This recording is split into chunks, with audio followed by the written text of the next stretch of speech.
big businesses, multi-billion businesses and all that. So if you're ready to make that transition, this is the class to join. I'm not even begging anyone to join this class. I'm saying you have to if you want your business to grow.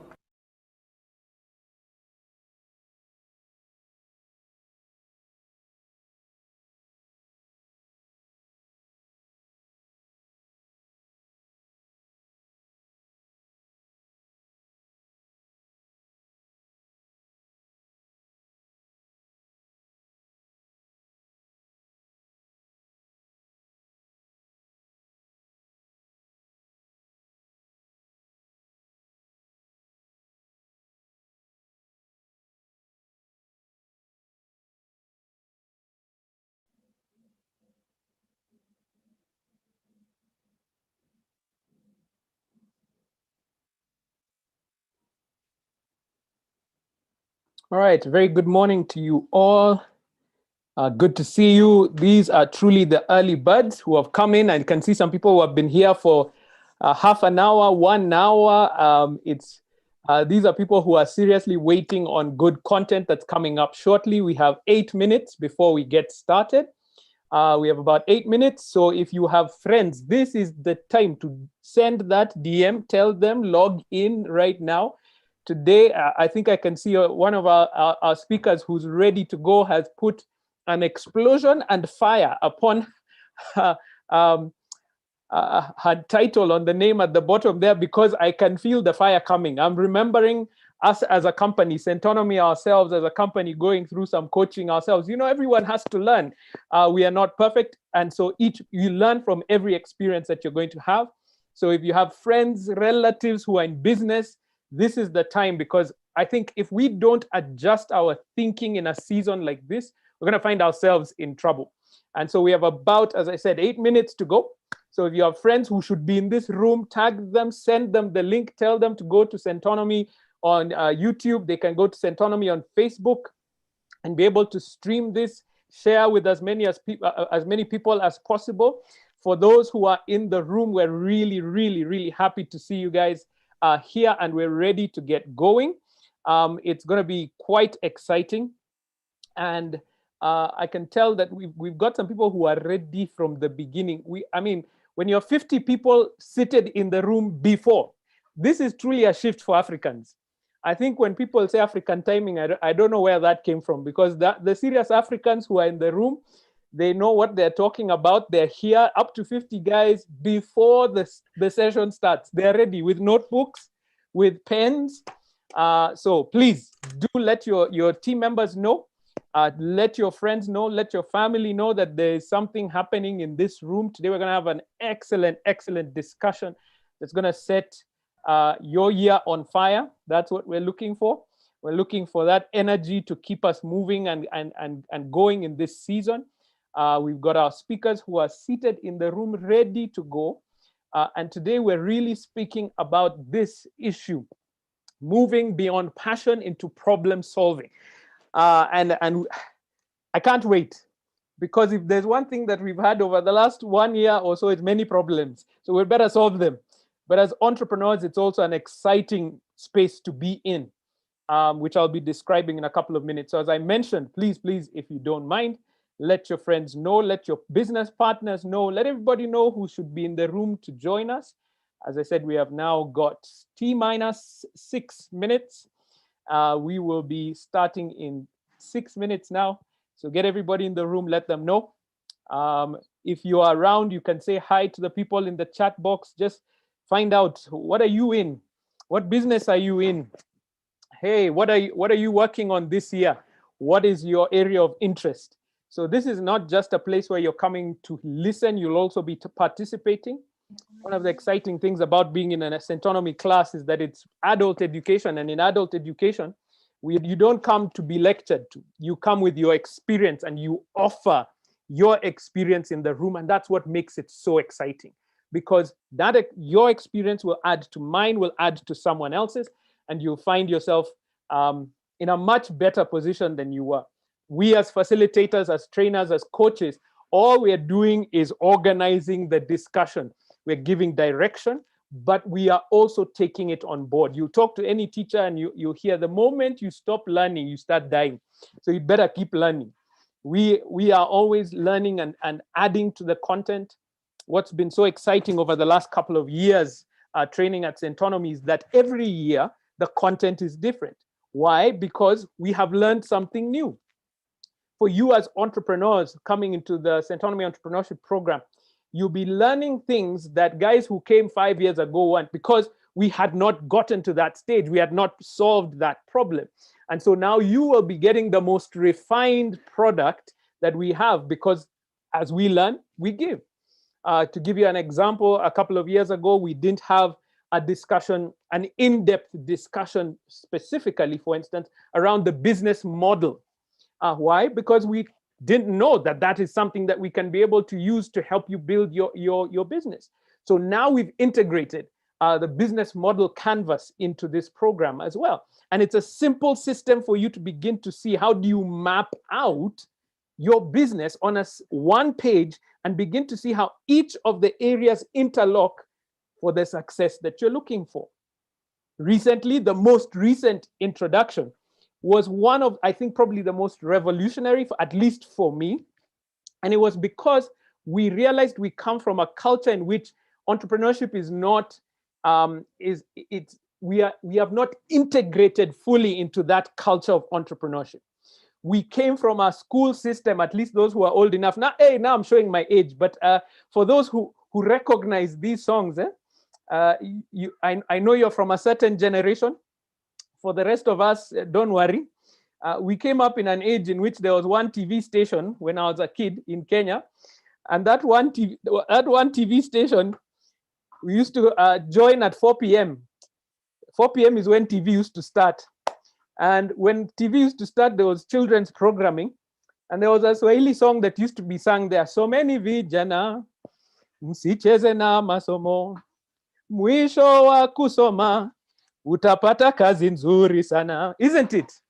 And now we were trained. I mean, literally, I remember, you can see Rosie is laughing on the screen because we are from, well, a similar she remembers. I'm not going to add Rosie to my generation. I won't. But the thing is, we were trained to become great employees. And the skill set and the mindset of an entrepreneur is very different. It's very different. You're thinking about problems differently.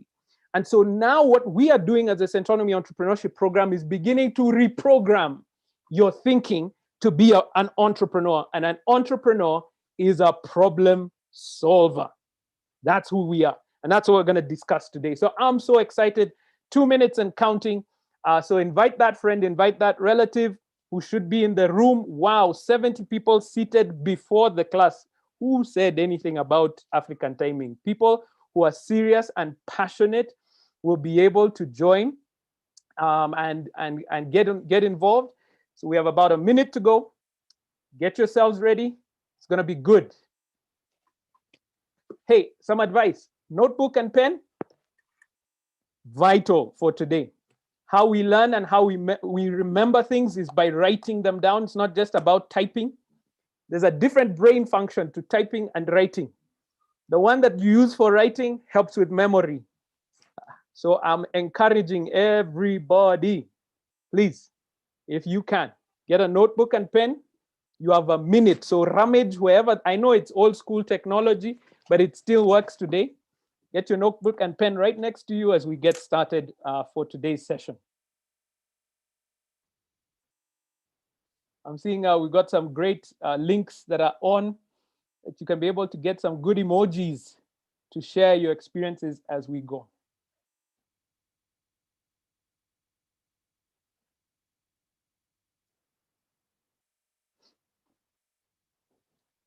For everyone joining in, the hashtag today, please do tweet, share on Instagram, share on Facebook. And the hashtag is Centonomy Entrepreneur. Hashtag grow your business. Hashtag the empowered entrepreneur. Those are the 3 hashtags that we're going to be using. The Centonomy Entrepreneur, hashtag Centonomy Entrepreneur, hashtag grow your business, hashtag empowered, the empowered entrepreneur. That's what we're using today as we have this discussion.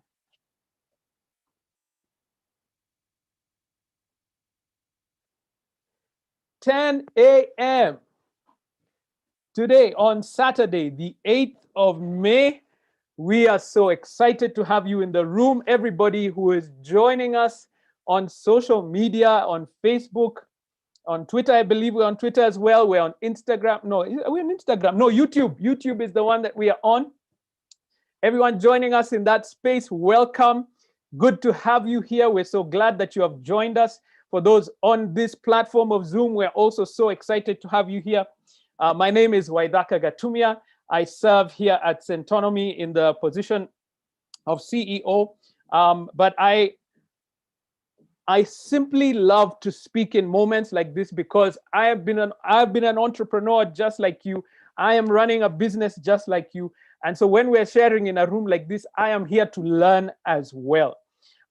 We as a company at Centonomy, we are on a mission to shift mindsets so that purposeful people like yourself can create wealth and live abundantly. That's our mission, and that's what we're looking for today. And our theme for today, as you could see, our theme for today is that we have to move beyond passion to problem solving. Now, when I know people listen to that issue, they were like, now you want to add now problems to our lives? No. Problems can be exciting. Problems are like jigsaw puzzles or like video games. And I don't know how many of you enjoy those things that you have to look at things differently. You look at that problem from one side, then you turn it to the other side, you look at it the other way. And it can be so exciting as you unravel the issues that are in front of you and begin to offer the world your solutions. Problem solving is energizing. It gives you that focus that will get your mind moving in the right direction to help those who are in need. And it is also central to our journey as entrepreneurs.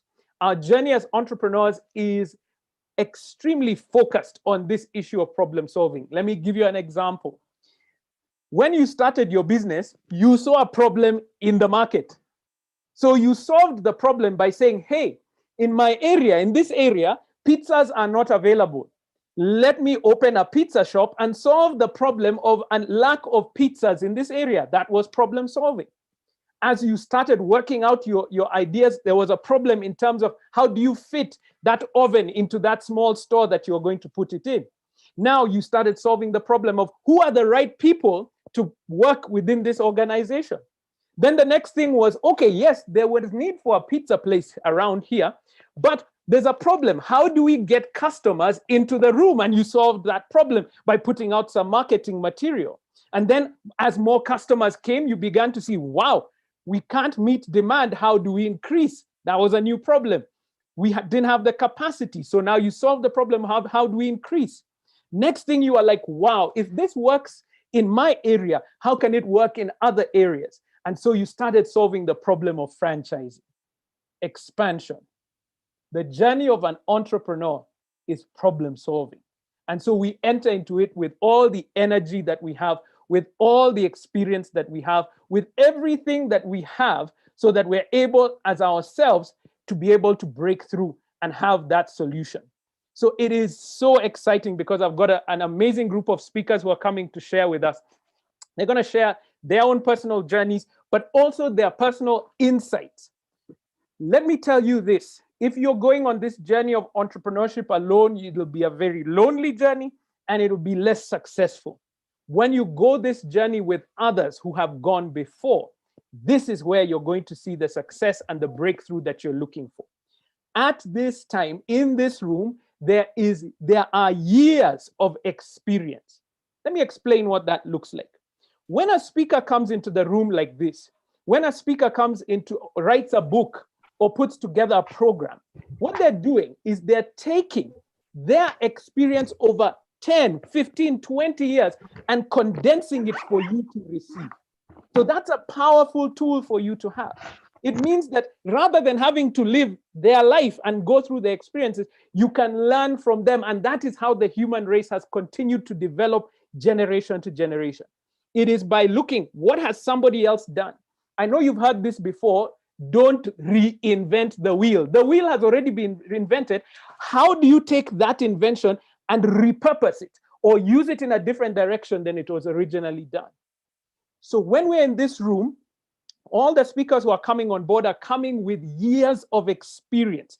and they have condensed that experience so that you don't have to go through it. You use the experience and you're able to push it beyond that point. So have your pen and paper next to you.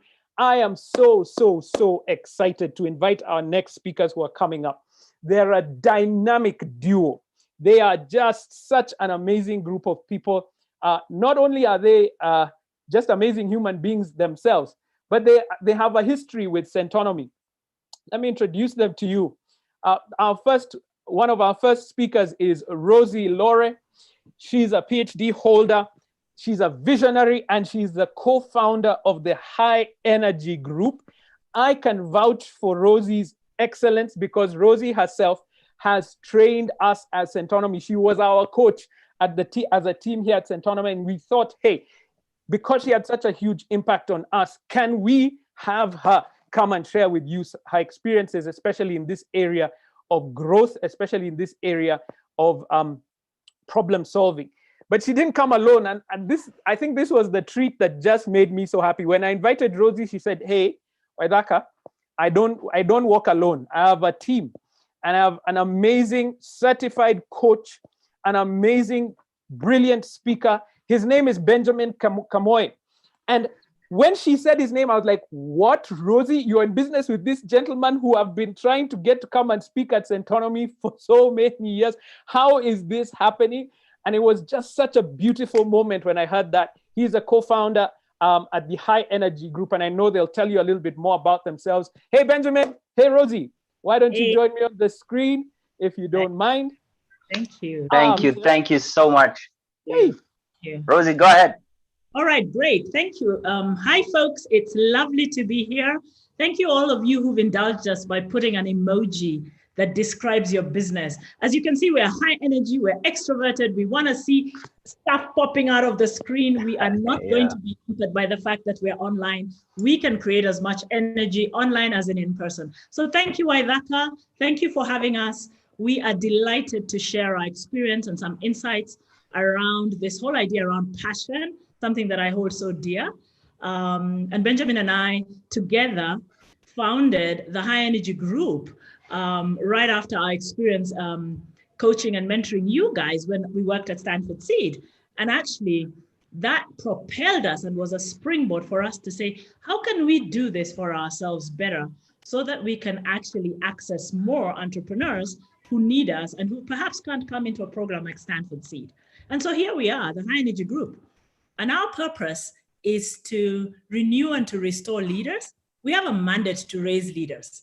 We have a serious mandate to raise leaders. Any of you love the Bible, Isaiah 61 is our mandate. We have been sent out to change minds, to help the brokenhearted. And we do this in many, many ways, through coaching, facilitating, thought partnership, teaching, and training.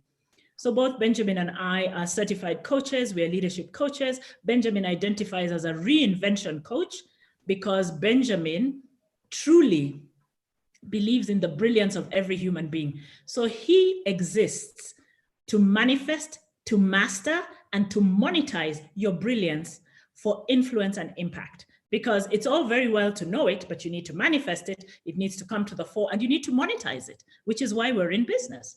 So this is a great guy, and I want to introduce him to you this morning. And together, because he's going to do a lot of the teaching, we'll give you a framework, a little bit of a teaching framework for which we will then share our personal stories. Because at the heart, Benjamin and I are teachers. We bring leadership principles, and within those principles, then we share our stories. So Benjamin will be bringing that framework and those principles this morning, and brilliant insights for both our personal individual journeys and how we merged together. So David, if you could please mute your mic. Thank you, David. So I'm going to invite Benjamin to introduce me a little bit more and then just go straight into sharing some insights, and then together we'll tag team and share our stories as a way to perhaps just inspire you all to understand that passion is just a guide and not the destination. Wow, thank you so much, Rosie, for that amazing introduction. Always in awe I'm feeling very blessed. Waithaka, amazing energy. Love it. And the entire Centonomy crew, everybody behind the scenes, those that I know, those that I do not know, I salute all of you. Thank you so much. And to all the entrepreneurs that are on the call today, you guys are an exceptional bunch of people, because of all the things you could be doing on a Saturday morning, here you are growing, learning, and developing. I can tell you this is an investment that you're going to keep 100% of the returns. I met Rosie about 6 years ago through a mutual friend. Somebody just put, the phone in her ear and say, you need to talk to this person. And I connected with Rosie, and that began our journey together. And through the time that I have come to know her, I know her as the embodiment of courage.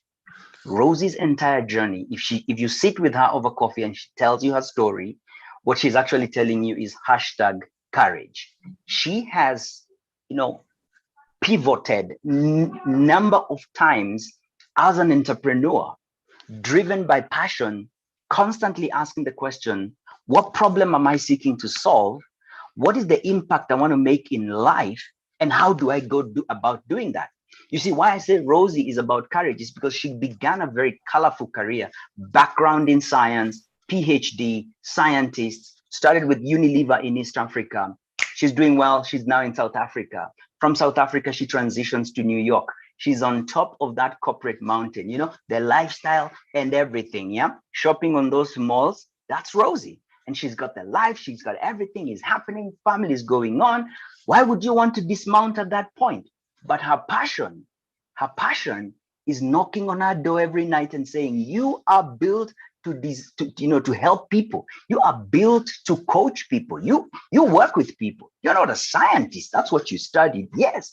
But at the core, you are people. And Rosie, definition here being courage, dismounts this horse, corporate America, New York, at the height of it, comes down to East Africa back home. She begins work with Acumen Fund in East Africa and working with social entrepreneurs and helping them really design solutions to the problems that they are facing. And shortly after that, she got picked up by Stanford Seed. And it's at that point that, Centonomy and the entire family connected with her, because she was in that space now at a larger scale, helping in the past 4 or 5 years, over 60 organizations, businesses, thinking with them about solutions, solving problems.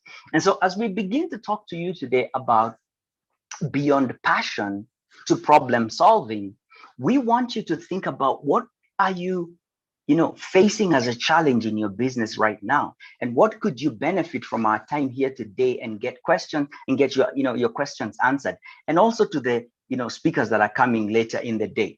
I started my entrepreneurial journey at 21, and when I started, I was seeking to solve my own problems. I was seeking to solve my own money problems. I had goals, I had dreams, I had plans. I wanted to start a business, not so that I can start a business, but so that I could solve my own challenges. Let me share with you my screen here. This is 2009. This is 2009. I pioneer bus advertising in Nairobi. If you ever saw a city hopper with an advert on the side, that was me making that money at that point. And I made it onto the newspapers, but I was trying to solve my own problems. I was, passionate about leading people. I was passionate about helping entrepreneurs really, know who they are, what their purpose is, why they're here on earth, and how they can monetize that. And the journey to getting there was not instantly that I would stand on that platform. And so I started off from where I was. So today, as we share with you about beyond passion to problem solving, one of the things that I would like for you to hear here is this. Passion is not a destination. Passion is your guide. It's your force. It's going to guide you. It's going to push you. The passion pull, as I know it, is a message. For Rosie, it came knocking on her door saying, you're built for people. It's a pull. It points you in the direction. It tells you, hey, go there. Hey, you could be this. You could do that. You could create this kind of solutions. It nags you in the night when you're walking, when you're sleeping, when you're showering, when you're doing the work that you do. It pulls you and says, come, and opens up for you through your imagination an emerging future. Now, you don't want to stay there. You don't want to stay there. You don't want to bother all of us with your passion. Don't bother us telling us, I'm passionate, I'm carrying a burden. We're going to find a razor and cut that burden from your back. So you stop talking about it. Get into action. And how you really get into action is by listening into what is this telling me? What is this passion communicating to me? And how it comes to us as a blip. It comes to us as a blip. You become aware of it. You become aware of a desire, of a possibility. And what is desire? Desire is the effort of an unexpressed possibility seeking to be birthed within and through you into the world as a solution. You're not passionate about everything. There are things you're excited about, and desire is the starting point of all achievement. What do I mean here? Tap into that passion and let that passion guide you and show you the way into the future. But that's not the end. That's the beginning point, because the next thing you need to do is you need to think future. You need to look at this triangle here and really ask, what do I want to have as impact? What do I want to have as income? These are two. For me, I started with the income. I'm like, oh my goodness, if I continue in this job, I will die poor. I need to make an income to pay for my education and to power the big goals and dreams that I had to do what I'm doing today. And so income was a big thing for me, but I was also looking for impact. As a creative communicator, I was passionate about creatively presenting, the messages of my clients on billboards, on bus ads, on brochures, on different designs that I did. So I was concerned about the impact, but also about the income. And for you as an entrepreneur, the starting point is you have to think about that future. Centonomy's got big plans. They're talking to you about business models. They're talking to you about transformation plans. They can see into the future that is emerging. If you don't have that, well, get it. Get clarity about what do I want to have? Because the next thing is, what do you have to do in order to have that? What must you do in order to have that? And then eventually, who must you be in order to do what is required in order for you to have what you desire? This is life summarized right here. If you walk away from this session right now, you've got value, because your passion is giving you glimpses of the future, of solutions that you could create. And so from passion into problem solving, your role is to design what that future with your solutions looks like. What is the challenge that your entrepreneurship initiative is bringing, to life? What challenge is it solving? So think future. This is the starting point. Desire, and then boom, hold the future. Go beyond passion. This is how I have understood life to be. Okay, simply, I'm gonna run through this. Ideas come from spirit. And those ideas come into our conscious awareness. You become aware of a possibility. This could happen. I could do this. I could do this. But in order for us to really turn those ideas into reality, we've got to bring them into the physical realm where you and I can see each other. We can touch each other. We can create solutions. And the departure point, which is passion, right, has to be carrying us along the way. Passion being the guide through the entire journey up to that point. Are you going to find obstacles in the way? Definitely. Are you going to find challenges? Yes. But how you jump over these hoops as you go through this journey is what's going to bring you to the point of solving the problems, creating the solutions that you seek. Look at this. We're back to that triangle. Who must you become in order to do what is required for you to have what you want as impact and income? Think about that. And if you look at this over here, is your passion. That's your passion. So we're not saying beyond passion is like forget about passion and go into passion is your friend. Because I'll tell you what, the price that is required for you to become the solution bringer, the price that is required is going to depend highly on your passion. I can tell you that your price paying ability will never exceed your passion. Your passion will always say, pay more, look for money, get a loan, borrow somebody, go and sell suits, go and start an advertising company. If that's what you must do to become the coach, speaker, and trainer that is recognized globally, you go and do it. The passion is always ahead of the price. Anytime you find your passion going down, let me tell you what, there is no problem solving that you're going to be doing. Because when the challenge escalates, tell you what, the passion must be greater than the challenge. The path of entrepreneurship, like I've shared, this one only has 3 obstacles. My goodness. Ask Centonomy their story. Ask you your stories. You know what you've gone through to get to where you are. And there's more that is ahead of you. And the only thing that's going to hold you back is your ability to pay the price. Remember, we're talking about think future. That's at the base. That's non-negotiable. It's at the base. You got to get that clear. If you don't have a definite purpose, if you don't have clarity of what you want to bring into the world, what filter are you going to use to make decisions? What filter are you going to use to create solutions? What filter are you going to use? So that's at the base. It's non-negotiable, a definite purpose. And then really clarity about that's what I want to have. And then knowing that, hey, passion is there, but passion is not the end goal. Passion is the guide through that process. I now need to become clear about what prices must I pay.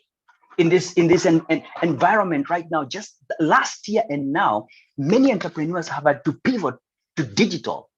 What does that look like? Some of you didn't even know Zoom existed. You didn't know how to share your screen. That learning curve is there. Some of you don't know this thing called a BMC. Oh my goodness, what is Waithaka telling us? The journey to pay that price. Oh my goodness, I need a coach. Now my business is growing. Boom. You're going to have to keep paying the price. Because as your business grows, I want to come back to this. As your business grows through different stages, whether you're here or here or here, the principles are the same. The purpose has to be definite. The plans have to be organized. And then persistence day in, day out, day in, day out. There's a challenge here. My team is growing now. You used to be alone. You used to be the caterer, the van person, the accountant, the doorman, the garbage collector. You are all those things. Now you've grown. Now you brought in 3 people. How do you manage people? How do you manage adults? That's a new challenge. You've got to grow through that. And so if passion is low, oh my goodness, you're going to be like, this thing is so stressful. Let me just go and look for a job. I can't do this. And you're done. And you're done. And so your passion is high. You have clarity of your purpose. And you constantly are paying the price. You constantly are paying the price. I don't say this to impress you, but I say this to impress upon you that there will be moments you'll have to pay the price in your journey. What price did Rosie have to pay to jump off the horse from New York, high life, in the prime of her life? You built that for your entire life. Why do you dismount? Think about that. And the price that she had to pay, that was the first price that she had to, and she continues to pay the price. Last year, Rosie was in a certification program. The year before that, I was doing a certification. This year, I started a year-long leadership and mentoring journey. Just come from the US. Again, not to impress you, but to impress upon you the fact that you've got to pay the price. And the only thing that's blocking you from that outcome you want is not the economy, it's not the market, it's your ability to pay the price, period. Drop mic. Your ability to pay the price is what's blocking you.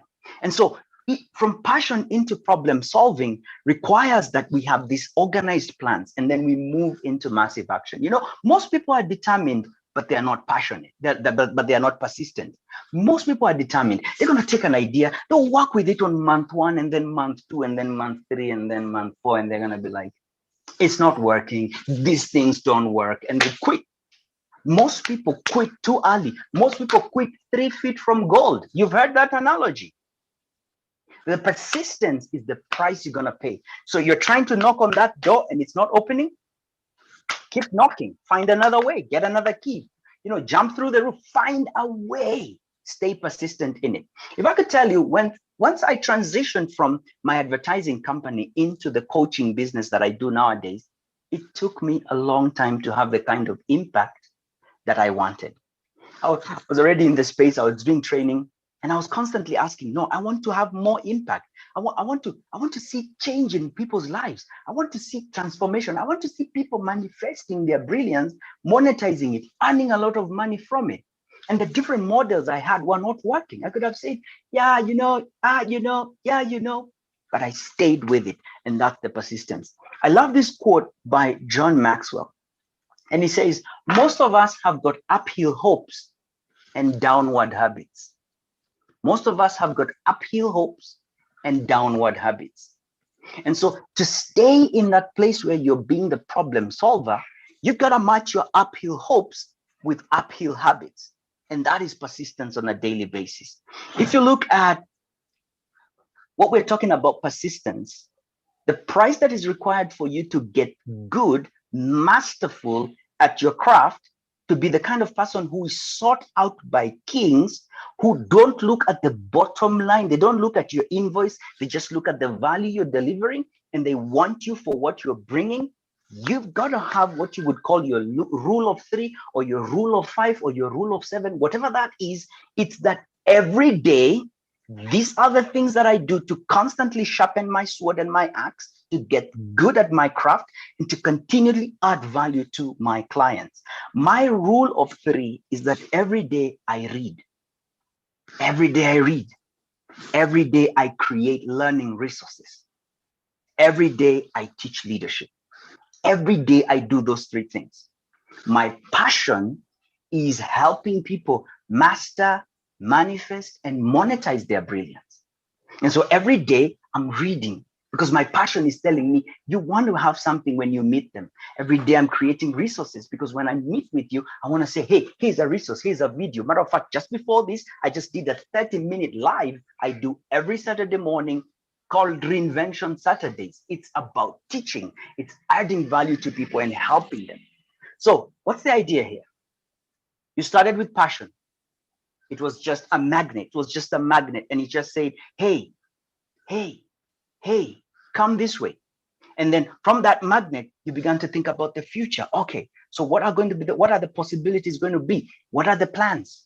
And once you begin to put those plans into action, boom, massive action, persistence, knowing I'm gonna face challenges. And now you're constantly paying the price. You're paying the price. You're paying the price. You're understanding the market. You're understanding your clients. You're understanding your audience. You're tweaking your website. You're changing it based on what people are telling you. You're improving the product. You're paying for a certification. You're understanding what the client needs. You are getting better to serve better. Getting better to serve better. Your clients, they just want the solution. They just want the solution. How fast you can do it with so much ease is your journey. A lot of the things that Rosie and I have had to learn as we've partnered in the last 2 years are things that we didn't think about at the beginning. But our passion was so high, we're willing to pay any price. And we will continue to pay any price. And so I encourage you today, even as we begin to talk about this, to master.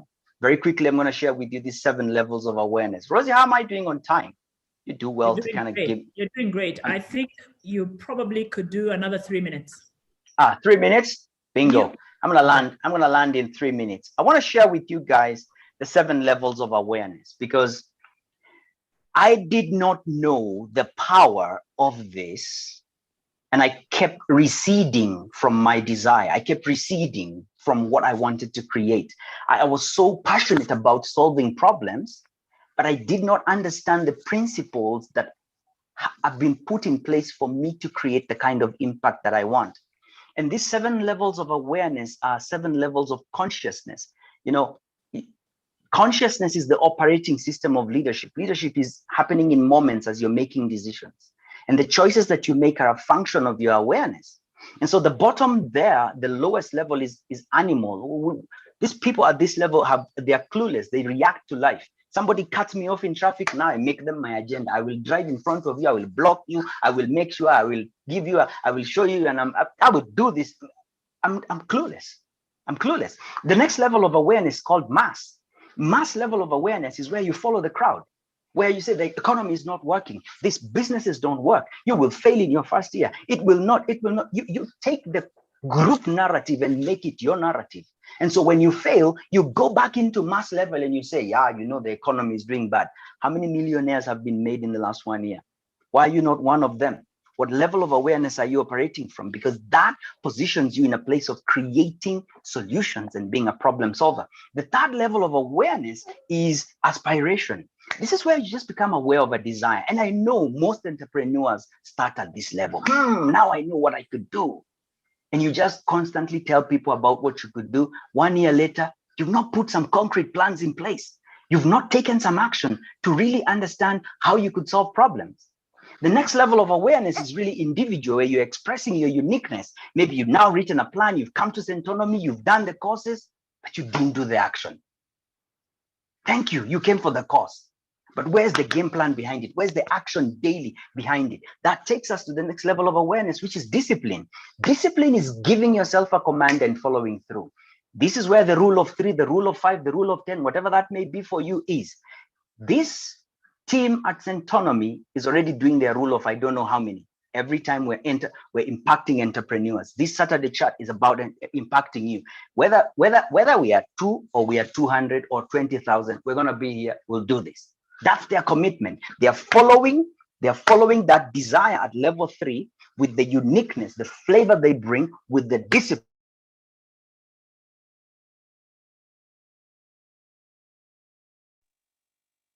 every day being at it. And this is where persistence happens. I'm back. This is where persistence happens. And as we push in persistently, we've got to be ready to stick with it until it yields.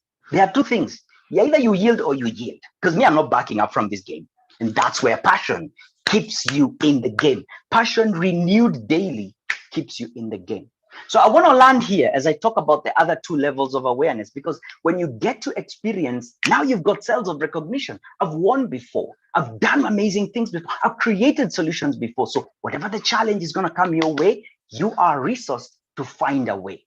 Oh, we moved from passion. We're into problem solving.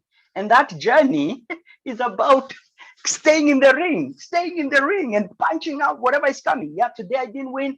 Hey, today was a tough day. Tomorrow, back in my gloves. Pow, pow, pow, pow. Let's do it. By the time you're getting to the level of mastery, you just step into one business. You start from manufacturing. You go into IT. Then you go into entertainment. Then you go into sports because you've become a master. You've understood the journey. Passion is guiding you, but you know there are undergirding principles to create the impact, the solutions that you want. That's our desire for you, and that's our journey. We are fellow travelers. We're not talking to you from the top of the mountain. We are fellow travelers. We're running businesses. We're constantly staying in the question of, what level of awareness am I approaching this problem from? And how is that serving me or sabotaging me? Friends, let's go into solving problems and use our passion to keep us there to create what we want. That's all for now. Rosie, take us into maybe a time of Q&A. I need to pour water on myself here. Exactly. Guys, did I tell you that this guy has passion for Africa? He truly, which is why we are called the High Energy Group. Thank you so much, Benjamin, for helping us with those insights and weaving both our stories really well. I think that you truly embody that gift, which is a creative communicator. You truly have that gift. It's a passion. And I love that you took that, you tried it in entrepreneurship with your transit bus advertising. And then you realize, this passion, what I really have is this gift. And I'm passionate about this gift. And you've channeled it beautifully into raising leaders, which is the platform you and I are on today. And I think for me, similarly, I had a passion. I had this pull for people. I worked in corporate and I was a scientist, but the thing I really liked was people. I used to have these really crazy sort of quiet exit interviews with people who were leaving the business. Like, why are you leaving? And I'd find myself asking, I'm not in HR. I'm finding myself asking this question. Then I realized, you know why people leave? They leave because they have bad bosses. And I have a mantra and a theory in life. If something bothers you, go solve the problem. And that's the journey Benjamin's talking about. At the height of my career, working in Unilever, New York, I was just like, you know what, chick, get back to Africa, go and work with people. And the price I paid was at the age of 47, dismounting that career trajectory, coming back to Kenya. And an organization called the Acumen Fund trusted me I did not have the CV for what they were asking me to do, but I had the competencies and I had a whole lot of passion, right? I remember my interview in New York at the Acumen office, and Jacqueline Overgard saying, God, you have so much passion. I'm like, yeah, that's what I have. But that passion wasn't enough. It was just the magnet that brought the magnet. Right on. I'm so grateful for the 2 years I had at Acumen, and then 3 years at Stanford Seed. 5 years was the price I paid to get back to the bottom of the rung and start learning again. Who is an entrepreneur? What are the issues they go through? And that's also how I came on to Centonomy, because Centonomy was one of the companies that I was responsible for at Stanford Seed. And coming in and just seeing these amazing young people full of passion, I'm like, yo, people, this passion of yours, let's solve some stuff. Let's get and really beginning to use the passion and the talents I have to help people, guide them to getting to a place where they can really solve the problems that they have. So what I found is that I am the one who helps companies who are out there, entrepreneurs who are solving problems. I help them to solve their problem, which is get processes. Let's help how you think. Let's help you scale up. So it's been such a lovely, lovely ride. And it's so great to be here today to give back to Centonomy and say, you know what? Yeah. You are part of the 5 years, the price I paid in the 5 years to getting to really sharpen my skill, to getting to move from passion to, like Rosie, sharpen your skill, master your craft, because passion isn't enough. I need to master my craft. And then I jump onto this platform 2 years ago. We co-found this with Benjamin, and mine is this man sharpening my axe. And it's just beautiful. And the price I have to pay is, every day, what is your thing? What are you doing today? Benjamin just won't let me sit. And that for me is great, because even at, in this advanced age, which, I'm youthfully in my 50s, I am still learning. I am still growing, and this guy keeps me sharpened. I think it's just beautiful to work with another coach, because we're constantly coaching each other. And so this morning, I want to just remind you that what we are talking about is helping you understand the role of passion in the life of an entrepreneur. It's a guide, it's a magnet, it's a message to you, right? Appreciate that the power of passion is to really help you understand that you need more than passion. There's a price to pay. You need to move from passion to problem solving, getting that mindset that what we are doing is truly not just this lovely hobby, this passionate thing we're doing, but we're problem solving. What problem are you solving? Whenever I talk to young people, I have young adults as kids. All I tell them is, what problem do you want to solve in this world? Go think about that, and then let's talk about your career choice, because it's all around solving a problem in this world. And with that, I want to open up the floor to questions, because I don't want to take too much time for the next speakers. Waithaka, thank you so much. Rosie, thanks, Waithaka. Benjamin, you guys, you should see my notebook. Look at that, all the notes. I don't have space. And what's so exciting is this, guys, please remember, everybody who's watching here on Zoom, this is going to be, it's recorded live on our Facebook and our YouTube. So you can come back to it on a regular basis in case there was something that you missed. Maybe you joined in a little bit late. Don't worry, you have not missed. You can go back and rewind and go and get that back for yourselves. Real quick, in the chat box, if you have a question, please type it right now so that we can be able to give it to Benjamin and Rosie so they can respond to you just now. Everyone, I hope you'll take some time before you take off, guys, to read through the comments, because everyone is just saying, what? Thank you. Amazing. Great. What can we do? Chat is on fire. That's what I'm saying. People are like, this is what it really is. I think there was a question, Benjamin, to talk about that level 6 about awareness. And I think as entrepreneurs, we can get very focused on one thing, and we don't see the threats, or we don't see the opportunities that are around us.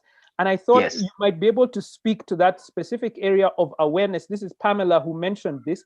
Just talk a little bit about, for entrepreneurs, we can be so focused on our problem right now that we don't see opportunity and we don't see threat. How can we deal with that? Wow, I love that. This is a quote I think I got from Bishop Tudor Bismarck, and it resonates a lot with me. He says, everything of value is guarded by an obstacle. Everything of value is guarded by an obstacle. So when you're going through life and you're going through the work that you're doing, it's important to appreciate that though your head is fixed down on this is what I'm trying to make happen, this is what I'm trying to make happen, this is what I'm trying to make happen. If you're winning and it's happening big time, that's great. Keep accelerating. But if you're finding that there are challenges that you are experiencing, things are not working, it's time to step out. It's time to step out and really focus on, okay, what other perspectives am I not seeing? How am I looking at this? And why is it not creating the outcomes that I want? It's Wayne Dyer, some of the masters in the past on leadership development say that when we change the way we look at things, the things we look at change. Yeah. And it's just a shift in perspective to say, how do I, approach this differently?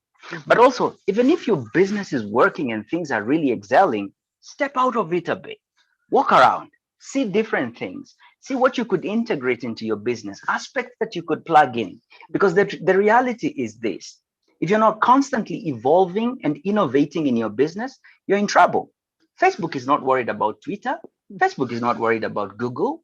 Facebook is worried about some young little boy in a basement somewhere that wants to kick them out of business. Amazon is not worried about Alibaba.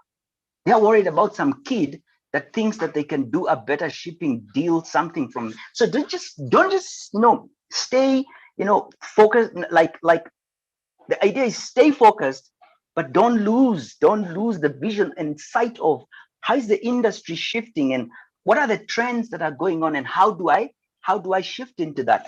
And there should be a time where you constantly zoom out, connect with other entrepreneurs, go to learning programs, travel, see other people, see what they're doing, go online, just feed yourself in a way that passion begins to say, oh, there's an idea. Oh, there's an idea. Oh, there's a new idea. And I think that keeps you cutting edge, sharp, and ready to face anything that may come, or actually be the pattern maker in an industry where everybody's then following you and be like, oh my goodness, these guys are really going. You become that person. I don't think Apple innovates the way they do from this kind of perspective. They're always looking into the world and saying, how do we shift the game? And so there's a lot of input and learning that's going on in that journey. And that's just the price you have to pay. Some of this information won't come to you on YouTube. Pay a coach, travel, see things, and bring the game to your space. Benjamin, it's amazing that you brought up that issue of Apple. We use that as an example, for instance, in our class on structure and disruption. So we talk about it and talk about that you need to be the one to disrupt yourself. There you go. I think it was just 2 years ago, they disrupted their own business so much that they stopped one of their most famous products. I don't think you can go into an Apple shop nowadays and buy an iPod. The iPod isn't gone because they disrupted their business so significantly with the iPhone that it moved the game. So we have to begin to think about that. Rosie, real quick, talk a little bit about how to improve your persistence. This is Viola Kipchumba who's asking that question. How do you improve your persistence? So to improve your persistence it's really a discipline game. It's really a discipline game. You just need to tell yourself persistence. So we talk about discipline. Discipline is about the things you do, the rituals you do. Benjamin talked to you about the 3 things he does. He reads, he creates resources. I think what is the third thing that you always do? Talk to Rosie. Anyway, he does this every day. Every day. Persistence is about staying in the game. How do you improve that? Create rituals and accountability systems that keep you in the game. So being a lone ranger is not going to help you because nobody's going to know when you slip up, right? You need to write them down, tell somebody about them, have someone holding you accountable, and just keep at it. Believing. So there's a belief game. You've got to believe.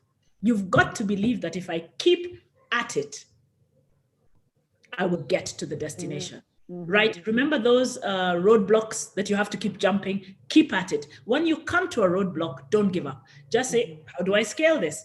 Jump over that and just keep going. There has to be a belief. As an entrepreneur, if you don't have belief, let's stop the game right now because it's about hope, about a future, about something we're creating in a future. If you don't have that, I always say entrepreneurship and being a follower of Jesus Christ is the same because there's a hope of something we can't see today that is going to come in the future. right? So it's about just keeping the belief and just constantly, guys, don't be a lone entrepreneur. Yeah. And even Yeah. if you are, have someone you're accountable to just say, check in with me every day. Let me check in with you.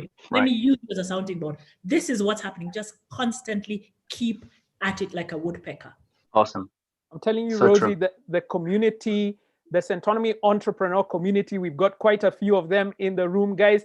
Those who are part of who've been through the program, you can give me a thumbs up and a hi somewhere in the room, because we recognize you guys, and you form a huge, great community. You can see a couple of them coming through. I just wanted to mention one question here from David Muite. If you don't mind, Benjamin, could you respond to David Muite, who asked the question and said, how can I learn to identify myself to help me to be able to find that problem-solving skill? So there's a sense of self and discovery for that problem-solving skill. Talk to David. Thank you so much, David. This is what I'll tell you. Number one, you are a tool. You are a tool, and that's a philosophy to have in life. And so the first thing about this tool that I'm holding right there is I look at it, I turn it upside, and I'm like, tell me something about this tool. And so when you would be studying yourself, you become a student of yourself, and you begin to look at what do I do well? What do I do well? That's the first thing. Just, you've done many things in life. Can you go back into your timeline and say, I did this well, I did that well, and when I did this, I felt energized. Become a student of that, because right there is the gold you're looking for. Listening internally is the second one, where you really just look at, when I'm doing this, how do I feel? Do I feel energized? There are tasks which I do and they kill me. Spreadsheets is one of them. Scheduling is another. Those things finish my energy. But get me to speak like this. You can see the energy.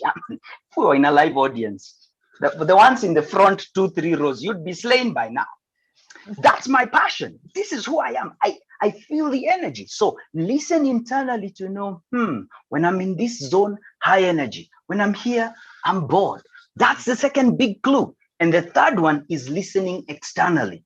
Listening externally. So you start talking to people who experience you. By the way, Jemo, how do you experience me? Hey, Susan, can you talk to me? What do you see? What do you see? Gather data, because people are seeing you. People are experiencing you. And they'll tell you, and yeah, here, you're good. Here, you don't deliver well. So listening internally, listening externally, and then just doing things with your hands and really just getting data from that and saying, wow, I did that well. I think I can improve. I did that well, and I think I can improve. When you combine all this together, you begin to tap into a rhythm. You step into the flow of the place where you feel you could bring the greatest value. What are the ideas that are coming to you? What is this blip that I could do this? I could create this. What is that? Start right there. Take action, because action brings clarity, and clarity begets clarity. Start where you are with what you know, move, and clarity will come. I don't want to stop. I feel like I want to just continue for the next few hours with you guys, as we have in the past. Rosie, I've missed those sessions that we used to have for 6 hours in a day with the whole team solving problems. Just an amazing presentation. I told guys, I warned them beforehand what they're in for, and I think you can see from the comments that are down there that we have received. That was the amazing Rosie. Hey, the two words came together. Rosie Laurie, PhD, visionary and co-founder of the High Energy Group. And we had Benjamin Kamoye also, who is the co-founder of the High Energy Group, a certified coach who helps people to find. Just say it one more time, Benjamin. What is your central passion? You do what? Master. I help people master, manifest, and monetize their brilliance. That fortune, the gold within you, find it, bring it to the world, and get paid for it. 222 people here on Zoom. We've got a couple of people on Facebook, a couple of people on YouTube. Wow. Guys, if you have questions you wanted to, just type in the chat box and we'll try and get to them. Rosie and Benjamin, before you disappear, if you can look through some of those chats and just respond to them directly. Just we really appreciate it. Remember today, guys, the theme is Beyond Passion to Problem Solving. The hashtag is Centonomy Entrepreneur. Grow your business, and the empowered entrepreneur. Do tweet and share. I just want to respond to one question here, quick. Waithaka, before we go. Sure. I think I've seen a few comments around quitting my job. I've been wanting to leave my job. I want to talk about this idea of don't leave something, go to something. Don't leave something, go to something. And so use the space that you're in, however distasteful it may be and how much you don't like it, to launch into where you want to go. The journey you're stepping into is already going to be very costly. I can tell you, emotionally, physically, in every way. Spiritual is going to be costly. And so don't leave a job, rather begin to stay in this space. And I'm happy that you're here, and stay in the question of how do I? How do I? Don't ask, can I? That's the bad question. Ask, how can I? How can I start? How can I create? What's the first step? And an idea will be presented to you. God is graceful. He will present an idea to you. Now, what we all do is when an idea comes, you're like, that one, not me. And that was your first step. And when you negate it, you cripple yourself from starting the journey that is ahead of you. So whether you're quitting or you're shifting, whatever it is, go to something, start creating it, and let it create a demand for you. It's going to take some time, but it's better than whining and saying, I want to leave, I want to leave, I want to leave. Right. Start creating something and go to it. I think that's the one I saw. If I see another one, I'll probably bring it up. I appreciate it. But I was saying, if you can, just type the responses now so that we can be able to get that moving. As I told you guys, I wanted to be here the whole day. If we were not limited by time, we could address every single question, but I know we've gained so much from these amazing people. We are here because we recognize that the Centonomy Entrepreneurship Program will begin to empower you with the skills that we're talking about here. When you hear what Benjamin is talking about, when you start seeing the kind of examples that he's bringing, when you hear what Rosie is talking about as well, and see the examples that they're bringing, we begin to see the breakthrough that is possible. The Centonomy Entrepreneurship Program is structured to help you build that business, that great business that will pass from generation to generation. That's what we're talking about. The Centonomy Entrepreneurship Program is a 14-week program. You can register today for only 1,100 shillings. We will help you structure, and with the area of structure, and especially the area of digital strategies in business, what we were talking about earlier, which are extremely important in a season like this. We will be talking about how to raise and manage capital, so the money side of business. We talk about this in the class and say that in business, it's both a science and an art. And the money side is the science. The art is everything else that you bring into the room. And that's what we're looking for. We talk about accounting, tax, and legal procedures. We have a detailed program. As you can see, the modules are there on the screen. We start off with the entrepreneurship mindset. We start off with the area of where's the opportunity?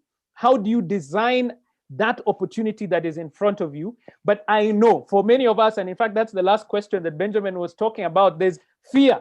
And we're always balancing between this fear and the vision that you have. And so we addressed that earlier on so that we can say, hey, can we follow that vision and overcome our fears? And our founder, Waceke and Nduati, did an amazing job putting that content together. Then we talk specifically about how to make money in your business. We talk about strategy and structure, because without the structure, your business cannot support the growth that you're thinking about. So you need to put it in. And that's when we're talking about the experience level of awareness, and you talk about the mastery level of awareness that Benjamin was mentioning. Then we get into the specific skill set areas, and these are all taught by industry experts in that field. In marketing, we look for somebody who's an expert in marketing, but they're not just an expert in marketing, they are also entrepreneurs. So that they have had the experience of starting a business, but they also have the skill set of marketing, so that you're getting the best of both worlds. We talk about digital marketing, accounting, understanding this issue of working capital. Where's the money to be moving your business on a regular basis? Accounting part 2, we get into that as well. Raising capital, which is really important. How do you engage with investors? How do you engage with capital from lending institutions? How do you work with partners? And we address this, and we have an amazing partnership with companies that have done business deals up to IPOs, but they have also done local business deals, bringing in investors into smaller companies. So there's a breadth of experience there. We also have the business and financial planning around taxes. We have the legal side of business, where we bring in lawyers to help you understand which are the contracts that you need to have, which are the documents in terms of relationships that you have with your partners. That's an amazing, amazing class taught by a lawyer, so that you're able to ask those specific legal questions.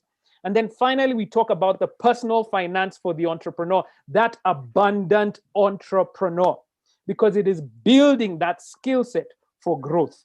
So we want to encourage you. You can be able to register today. We're giving you guys an amazing discount.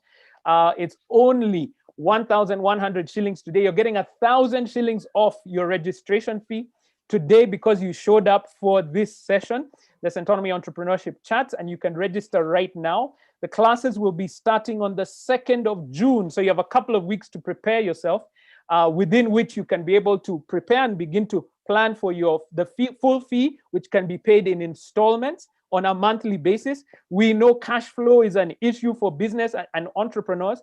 So you're not going to have to pay that full fee upfront. You register today with only 1,100 shillings, which is already a highly discounted rate, 10% off during this lockdown. And then you pay monthly, 19,000 shillings, the next month, 19, and the third month, 13,000 shillings. This helps you so that you're able to build. And you'll get this value within an extremely short period of time. You'll be able to see that. Here are the details for the M-Pesa so that you can register right now. 986850. Your account number is your name. And just right after your first name, write ENT. And then you'll receive a call from us here at Centonomy. We'll give you a call and give you the full breakdown of what to expect. We've got people in the diaspora, I know, from various places around Africa and around the world. If you're going to be joining us, these classes are all online. And so you can be able to access them now from anywhere in the world. And in case you're outside of Kenya, the bank details are on the right-hand side there. It's so exciting that you have joined us and that you have chosen to be with us. This is going to change your life. The Centonomy Entrepreneur, it starts on the 2nd of June. We've got lots more in this session. I am so excited to invite our next speakers who are coming up right now. We've got an entrepreneur. He's the founder of Sun Africa Studio. He's one of the best known photographers in Kenya. I use him as an example in pretty much every entrepreneurship class that I go for, and the Nailbar Palace, Mr. Ben Kiruthi. And he didn't come alone. He came with his partner. He's not partner just in business, but in life as well. Hi, Ben, how you doing? Gadoni, Kiruthi as well, who's an entrepreneur, Sun Africa Studio and Nailbar Palace.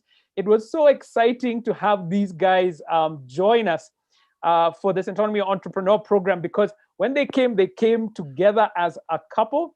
And I'm just waiting to see, Ben, are you in the room? Gadoni, are you in the room? They have an amazing story that they're going to be sharing with us. And I want to make sure that you guys are ready to hear their journey of entrepreneurship. I'm just trying to see if I can get, there you are. Hi, Ben, how are you doing? Hi, I'm good. Good. Good to see you. Is Gadoni somewhere near you? Yes, she is. Hi. Great. How you doing? You're fine. Good to see you guys. Yes, good to see you too. I know that you have some really powerful stuff that you want to share with this team and with these guys. We've got about over 200 people here on Zoom. Wow. We've got an amazing group of people on Facebook and another group of people on YouTube. I don't have those numbers right now, but I think the last time I was there, it was over 50 on each platform. They're here to listen to you. Okay. Share, how do you move from your passion to problem solving? And I loved the way that Benjamin joined the two and said, passion drives your problem solving skills. You tell us your experience. Okay. So Waithaka, we can't see ourselves. Are we? We can see you. Yeah, you can see us. Let me see if I can get you up so that you can see yourself somewhere. Are you in a better place? Yes. Not yet? Not yet. I'll put a highlight. We can see you clearly. And I'm just checking online. We can see you clearly as well. So Yeah, we can see ourselves now. We can see ourselves. Good. Yeah, we can see ourselves. Yeah, so I think let me just start and just introduce myself. My name is Ben Kiruthi, as Waithaka has said, and I'm a Christian. I'm a husband to one wife who is by my side. She's always by my side, and together we have 3 wonderful children. We have Imani, Tendai, and Taji. So Imani is 5.5, 3.5, and 1.5. And together we are wedding photographers. So we run our own wedding photography business together with my wife. And also we run a photography studio called Sun Africa Studios that has 2 branches, one in Parklands and one at the Sarit Center. And then recently, just in the last 1.5 months, we opened a Nailbar that my wife can talk about. So in a nutshell, that's all about me. And I think our passion is to serve God's purpose to our generation. So I'll let Gadoni introduce herself and then we can dive into the topic of the day. Hi guys, I am Gathoni Kiruthi. I am a born-again Christian.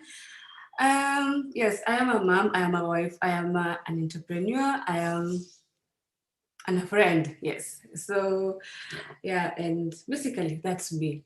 Yes. Yeah. And your Nailbar? Oh yes. Yes, recently we opened a Nailbar. I've been home for quite some time and I needed something to do, so yes, we opened a Nailbar, and that's our new baby, and that is what I and my husband we've been working on. Yeah. Yes. Yeah, great. Amazing. Yeah. So tell us what that experience has been, and really, guys here are here to listen about what you've been through, and I'm sure the lessons will come out as you go through your story. Okay, so I think let me start by my brief journey, and then we can move into the topic of the day. Then Gadoni can also chip in on her journey also. So my training is electronic and computer engineering. That's what I've studied in, and that was my undergrad. And then from there I did a master's in business administration with a focus on entrepreneurship. And so in 2010 we were together. We were not yet married then, and so I was just finishing my thesis for my master's, and at that time we were just asking God, what is it that we can do? What way can we use our gift to serve the world? And that's when God put it in our heart about photography, and so the famous words that God said to Moses at the burning bush, what is it that you have in your hand? And I think it was very monumental, because that's the only thing that we had in our hand. It was small, but then when we gave it to God, God was able to do extremely amazing things with it. We never imagined that we would be photographers. Never, not even in our wildest of dreams, that our life will have something to do with photography. But then that's where God wanted us to be. That's where God led us, and that was our passion.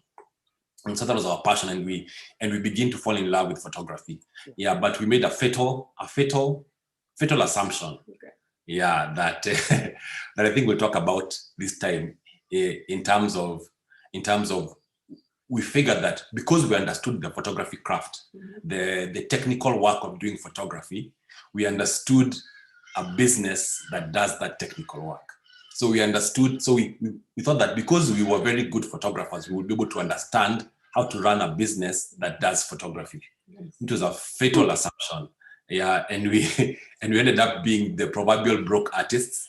So we were very good at what we did, but we were very poor in business. And that was when now we began this great mindset shift into now focusing now on learning also about the business, and learning also about the topic of today, solving a problem. Because let me just define our definition of business is this: is a business is an entity that solves other people's problems at a profit. So if your business is not solving anyone's problem, then you'll not have profit. It is as simple as that. And so that was what we had to realize, and that's what we came to realize, that we had to find a way to solve other people's problem for us to become profitable. And then I'll let my wife now pick it on from there, from the introduction on our journey together. So I have studied environmental horticulture and landscaping technology, something totally different from what we currently do. Yeah. Yes. So as Ben has said, we started off just like technicians. We were photographers who had no business acumen. Yes, we just started something, thinking we'll just make money by just being good at our own craft. Yes. Yes, and along the way, we had to, after being broke for a while, so now we had to now think, how do we now move this craft, this passion that we had now to a business, and that was the hard part. That was now the challenge, now to moving now from being a technician to becoming now an entrepreneur.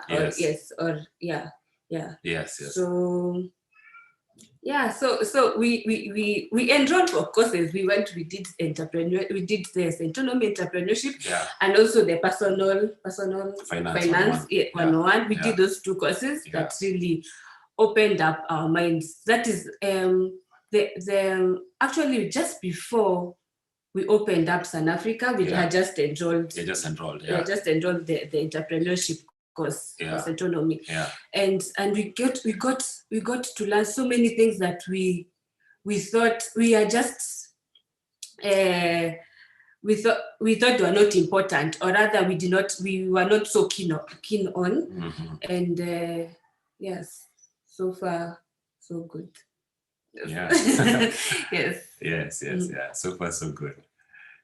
So just to take it to share some lessons today. I think that's what Waithaka invited us to do, just to share some lessons.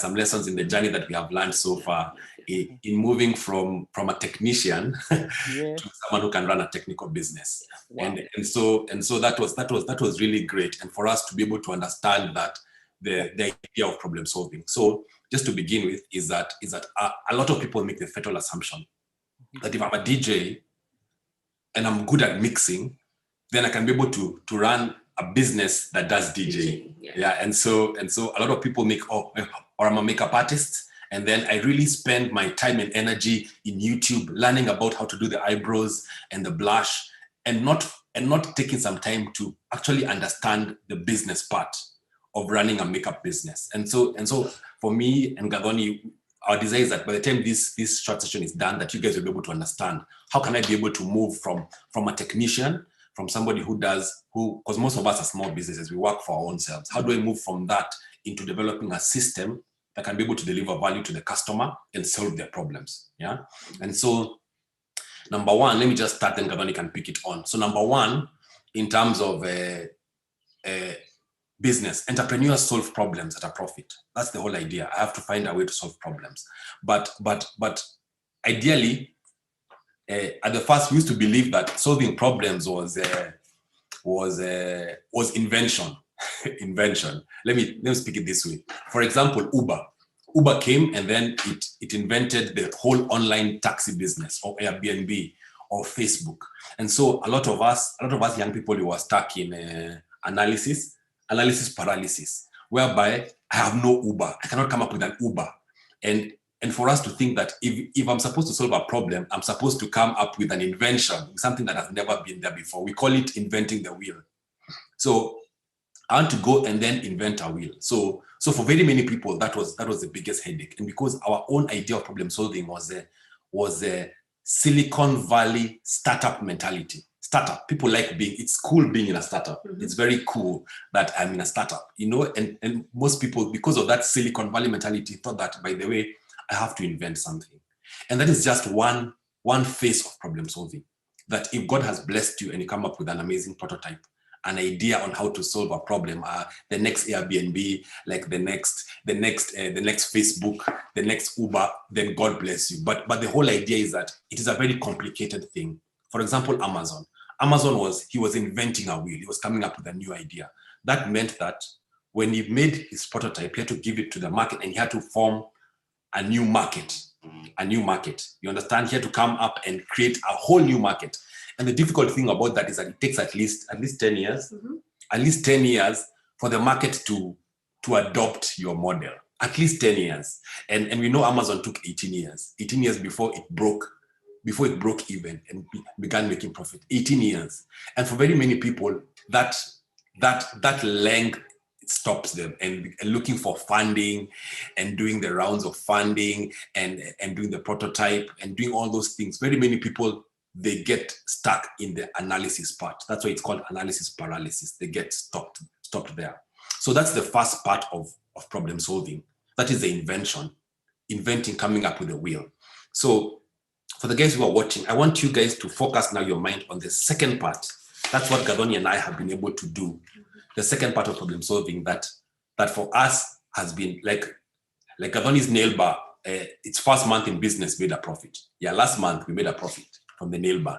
And Gadoni will tell you what type of problem solving model she used. And so I think we can take to the second part, whereby I'd like the focus of our discussion to be in today. So when we were opening up the Nailbar, there are a few factors that came to play. So one was getting a challenge. So most of the Nailbars, the good Nailbars that we know, most of them were in the CBD. Yes, and you know how getting to the CBD is like. So we thought, why can't you have something? Why can't you have a Nailbar that is somewhere accessible? One that is only specializes on nails, nothing else, no makeup, no nothing. Specialization was key for us. So something that just specializes on nails and toes, and something that, and then also the location. Yeah. The location was very key. Somewhere very accessible, and also somewhere that you can walk in and just have your nails done. Yes, those are our very key factors when you're opening up the Nailbar. Also, somebody has asked, I've seen somebody has asked the challenges about some of the challenges. Yeah. Capital is quite a problem in yes, coming up with a capital to open up opening up a Nailbar was quite. Through savings, we did a lot of savings, and God helped us, and slowly by slowly we were able to put up everything together. What else? You mentioned, sorry, that you came up with the capital to start that business, the Nailbar specifically, from your savings. From savings from our previous business. So there now we go. So now it's another investment from another business. So we invested. Yes. So that was part of our investment from our photography business. Yeah. Also, the other challenge is human resource. That's the biggest. That was our biggest challenge, getting technicians who are good at it. And then it's funny because we are photographers. We were comfortable as photographers, and we thought we can getting photographers is quite fast in this Nairobi. We get application here and there.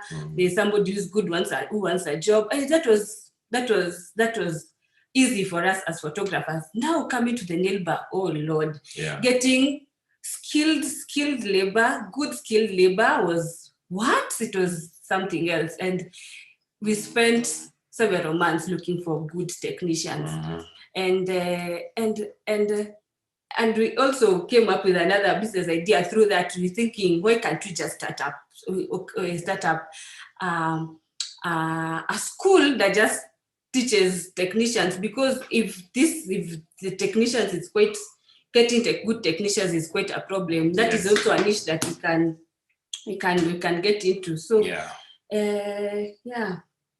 so wow.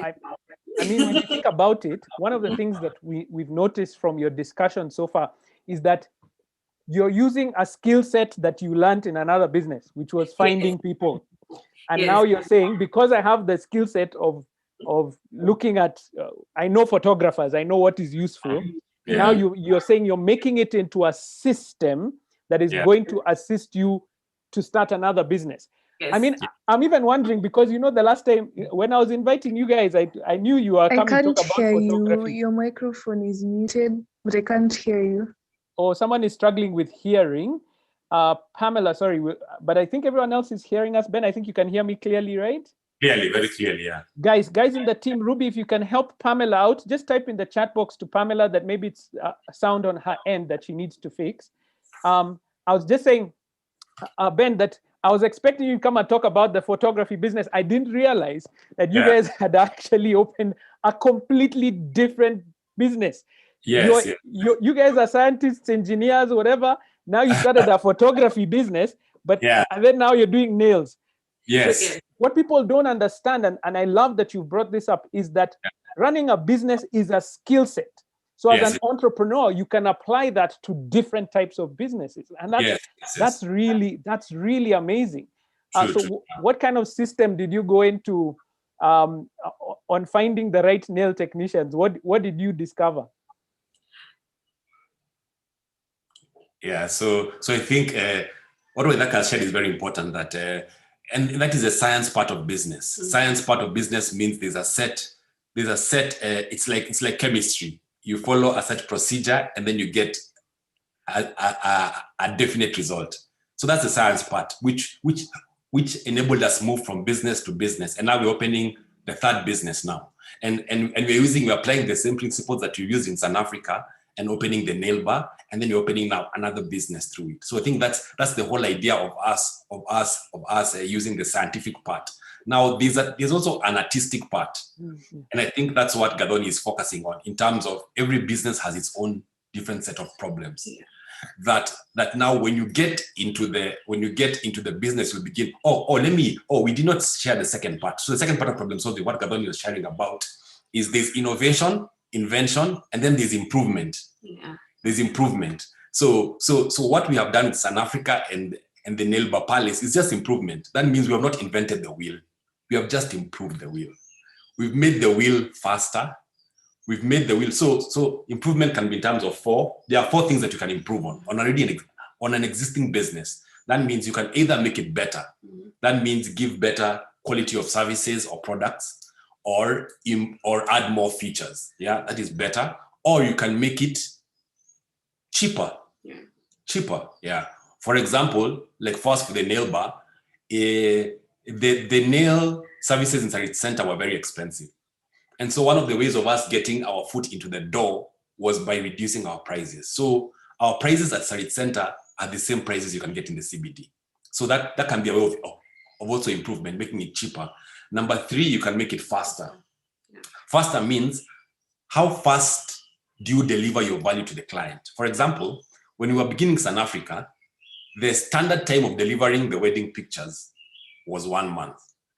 Was a month, not even a month, it was like 3 months. It was like 3 months. And so when you go down together in South Africa, Gathoni and I and our partner, we decided, can we be able to deliver this in 2 weeks? Can we be able to deliver our value to the customer faster? And so that's how we came up with ideas on how to do it faster. That can be a way of you guys improving an already existing business. And then number 4, which is the holy grail, which is like the which is like the best thing that you can do to improve a business is customer service or customer care. Nowadays, people really don't care about your product or service. They care how they feel.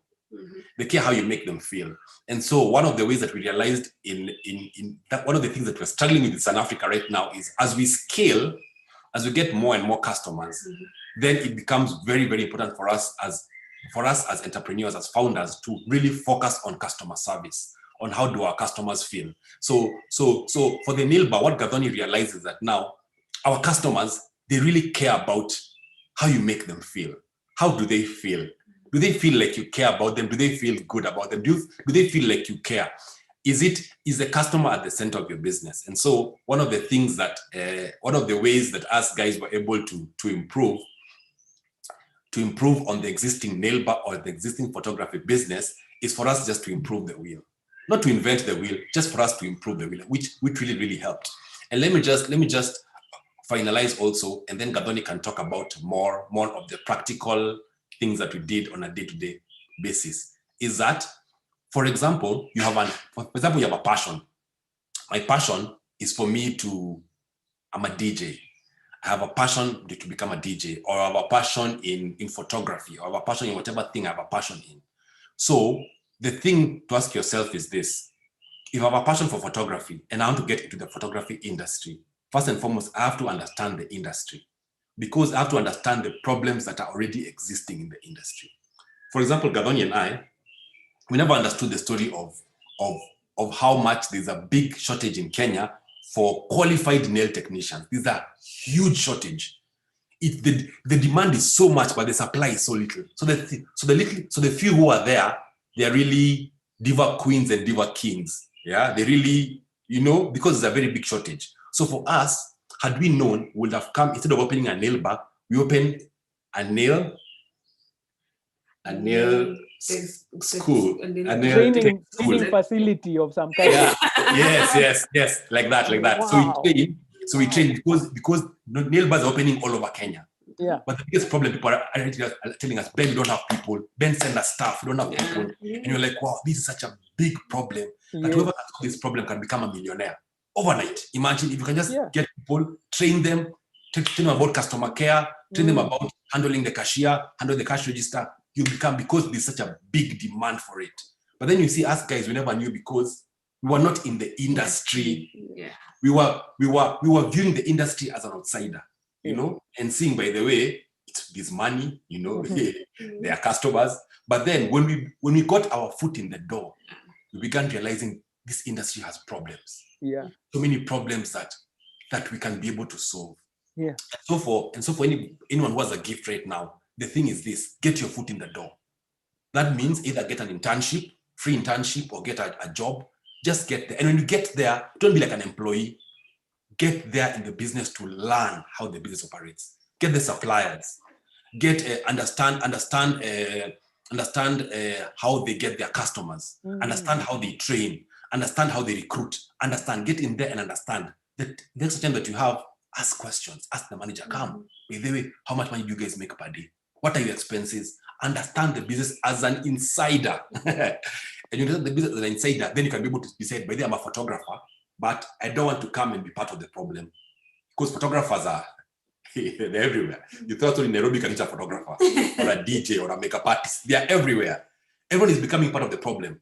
But then who will come and solve these problems? So when you enter into the industry, ask yourself, by the way, the problems that are here inside, how can we be able to solve them? And let Gathoni now go and delve into the issues that we realized when we got into the nail business or into the photography studio business.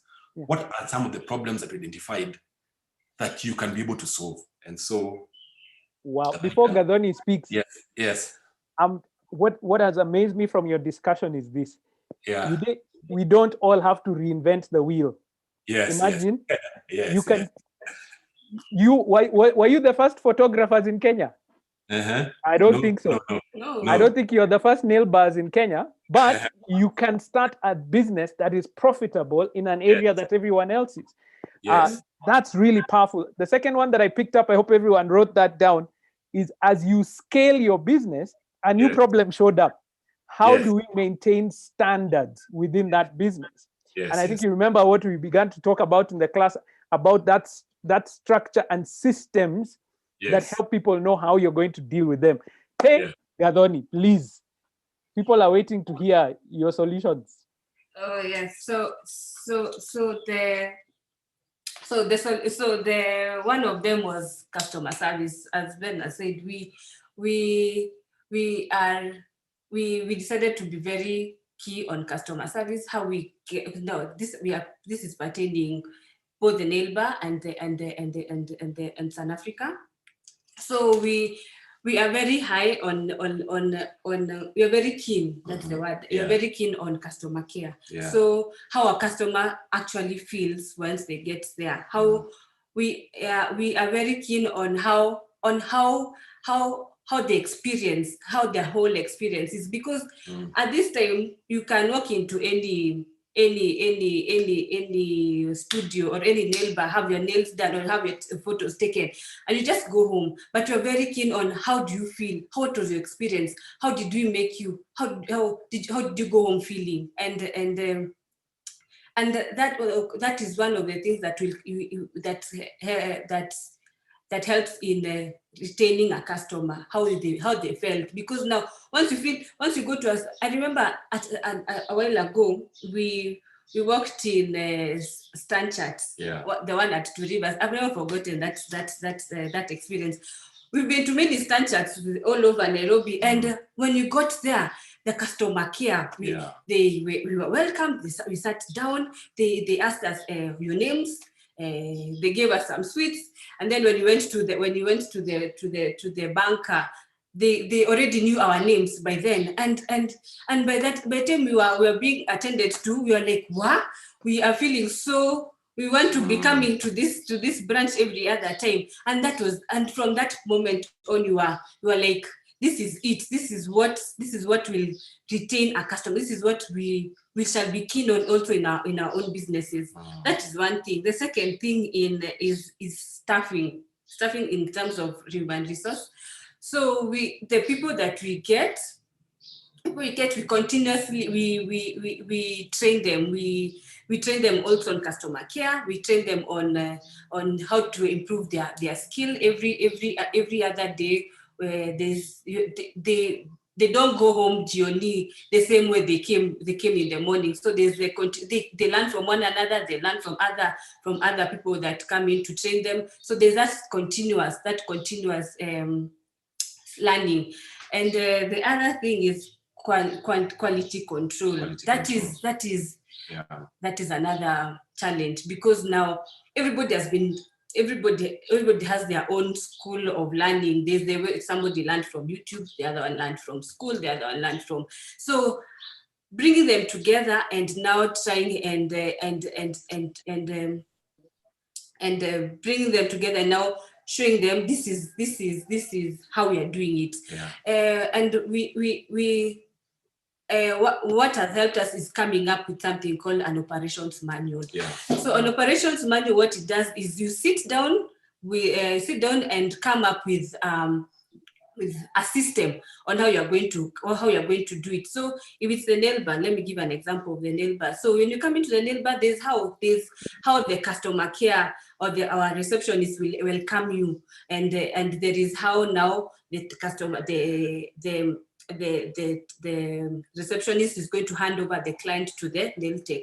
All those things are written down. So what helps? That helps in anybody else who comes in. If they employ another person into the Nailbar, they're going to fit into whatever we already, the structure that is already there in the system. So they won't come up with their own at the place that we used to do this. No, this is so we bring them into the structure. They learn, we take them through, and now they become part of the system. And also the other thing I've learned is making the staff also feel they own the business as well. They just don't wait for things to happen. They also come up with those ideas that we can do this, and now incorporating and trying to incorporate even new things new ideas that they have, and sitting down and discussing with them that is this workable, is this not workable. So that is now the continuous and never-ending improvement. Yes. So those are some of the things. That's can I continuous and never-ending improvement. I think that's the thing that that's part of the problem-solving idea, is that not just to be comfortable in your solution, because there's competition. And the competition is there to ensure that they take your customers away from you. And so the only way for you to be able to protect yourself from competition is continuous and never-ending improvement. That means that you have to be able to bring in new ideas into your business, and then you test those ideas, and then once you test them, you implement them. You bring new ideas, you test them and implement them. And that's why it's very important for you, what Gadoni has said, to give your employees a sense of ownership, like they own the business. When they own the business, when they bring in new ideas, you sit down, you listen to the ideas, and you're like, that's a good idea. And then you test it. And then from there, you implement it. That's kind of continuous and never-ending improvement. And so that's what part of the problem solving. And so I think that's basically it. So for the guys who are moving from, so as I said, passion is just the starting point. Yeah. From the starting point, the whole idea is look into the industry that you want to get into, and then get your foot in the door. That means find a way to be part of that industry. So go ask for internship, even if it's unpaid internship, ask for internship, ask for a job, just get into the industry. Let me give you guys a story that we read. There was this guy who wanted to open a pie business, P-I-E, making pies. And so he said, how can I get my foot in the door? So he went, he applied for an internship position in a bakery as a cleaner. So he used to clean the bakery, but in the meantime, he used to look around, look at the customers. When he gets the packages, look at the supplier details, get the supplier details. During his off time, he used to go to the kitchen and help the chef to cook, to make the pies. And then during his other time, he used to go sit down with the manager, ask him about, by the way, how are the financials? How much are you guys making per day? What are your expenses? And then after a week, he was done. And he realized that he never used to like the smell of pies. And so he hated pies. So he realized, by the way, at least I already know I have learned on someone else's bill, not on my own bill. And so for him getting a foot in the door, he was able to understand the business and learn. And most importantly, not just understand, but understand, one, the threats and the weaknesses in the industry. Because as you guys know, opportunities are in the threats and the weaknesses and in the problems. That's where the opportunities are. And if you look at a problem, like for example, where we live here, we have internet, but the internet service provider, it's always down. It's always down. There is a fair usage policy. There is as it is unreliable. So if you want to come and open up internet here, you look at the problems. You realize, by the way, hey, there are problems here. So the only way is that for you to get your foot in the industry is find a way to solve this problem. So can I be able to guarantee my customers good internet? Can I be able to make sure that there is no fair usage policy? And all these things is that you have to understand the industry as an insider. Once you understand that, then you're able to come and implement them. And that's where your wealth is. That's where your solution is. Remember, an entrepreneur is the one who solves other people's problems at a profit. Ben. Yes. Yes. I'm chatting with Waceke here in the chat box privately. Yes. and I'm just saying. Yeah. I think our work is done. Sheke, if you want, you can even switch on your mic and your camera, because we are backbiting you guys over here. Yeah. Hi, Ben, Gathoni. I've even just sent a message. I'm learning so much from you guys. Yeah. Oh, thank you so much. Honestly, yeah. I was actually just saying, I was looking at exactly what you're talking about. One of the sessions that Sheke trains on and has done in the past was that whole issue about train your team. Yes. Yeah. Put together that operations manual. Yes. But many entrepreneurs, Ben, and I know, Sheke, we talk about this in the class. We fear training our people, because the fear is now if they are skilled like us, they will take off. Ben, how did you and Gadoni overcome that fear? Good question. So one of the things before Gadoni responds is that either you train them and they leave, or you remain with staff who are not trained. Yes. So the bigger risk is for you to have untrained staff. Because for me and Gadoni have no contact with our employees. I mean with our customers. We don't meet our customers. It's our employees who meet them. And so when we fail to train our employees, people will be like, by the way, your business is trash. But it's because of us guys who are the founders who have failed in it. So either you train them, they can leave, or they can stay. Or you remain with untrained staff because you're feeling insecure, and then they mess up your business. So Gadoni can tell you one of the things that will help the employees to stay once you train them. Yeah. So one of the things is make it.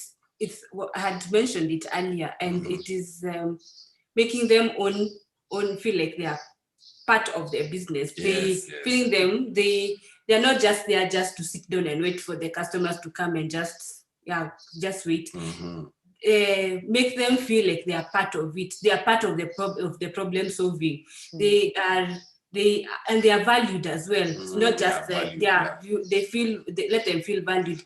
And again, even if they leave, which is also on the other side, even if they leave, they live there with knowledge, and when they open something else, we've changed the industry as well.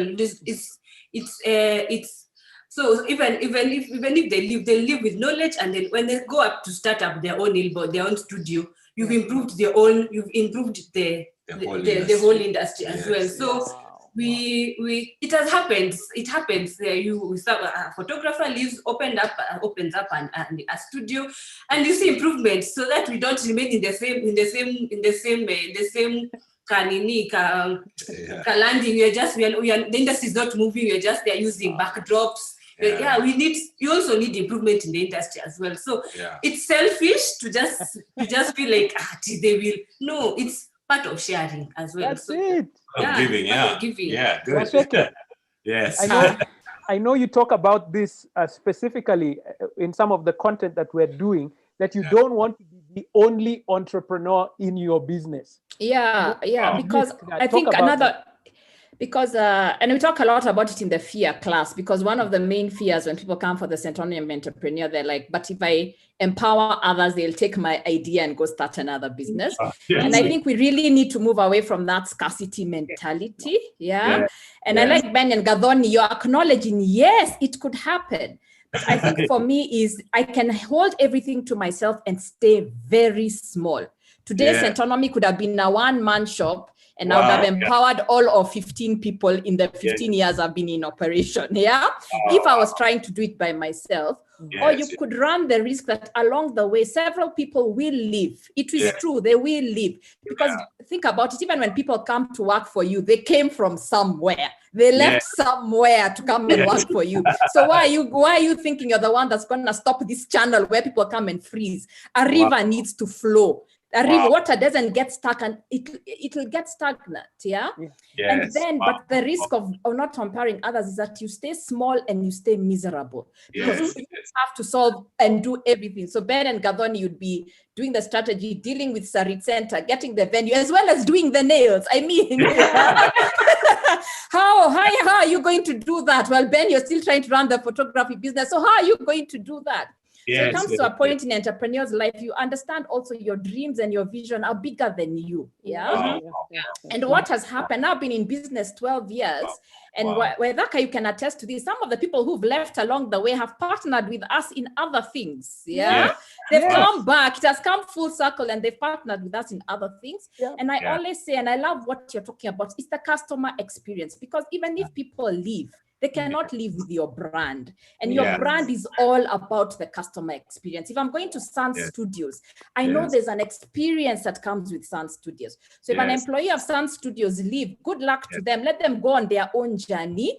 But most of your customers will still be after the experience that comes, because it is Ben and Gadoni that is what God put into them. That you cannot, what God has put into somebody cannot be replicated. So we've got to stop. Everybody has a different thumbprint. So we've just got to stop, move away from this scarcity mentality. There's got to be a flow. There'll be movement of people in and out. And when people do leave, I've learned along the way, even when you do replace them, you then realize, as much as you are trying to hang on to this person, the new person brings in something new that you actually needed for that season of the business.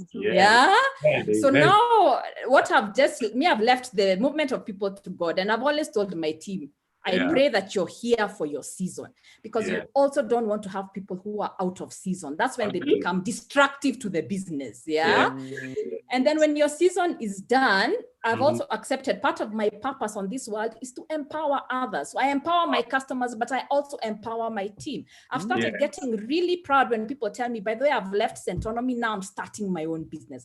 I'm now proud. Well, I've left Centonomy, I'm going to work for this organization, and it's a leap. They've leapt. It is, in fact, I'm proud. I'm like, oh my goodness, that kind of organization can hire you because you worked in Centonomy. Wow, good for me. It's continuing to build the brand. So all these things work together. So let's leave this scarcity mentality. And I know everybody is here because they have a bigger vision. So don't let fear hold you back. Yes, there is a risk. And there'll be those outlier people who even live badly and live with it.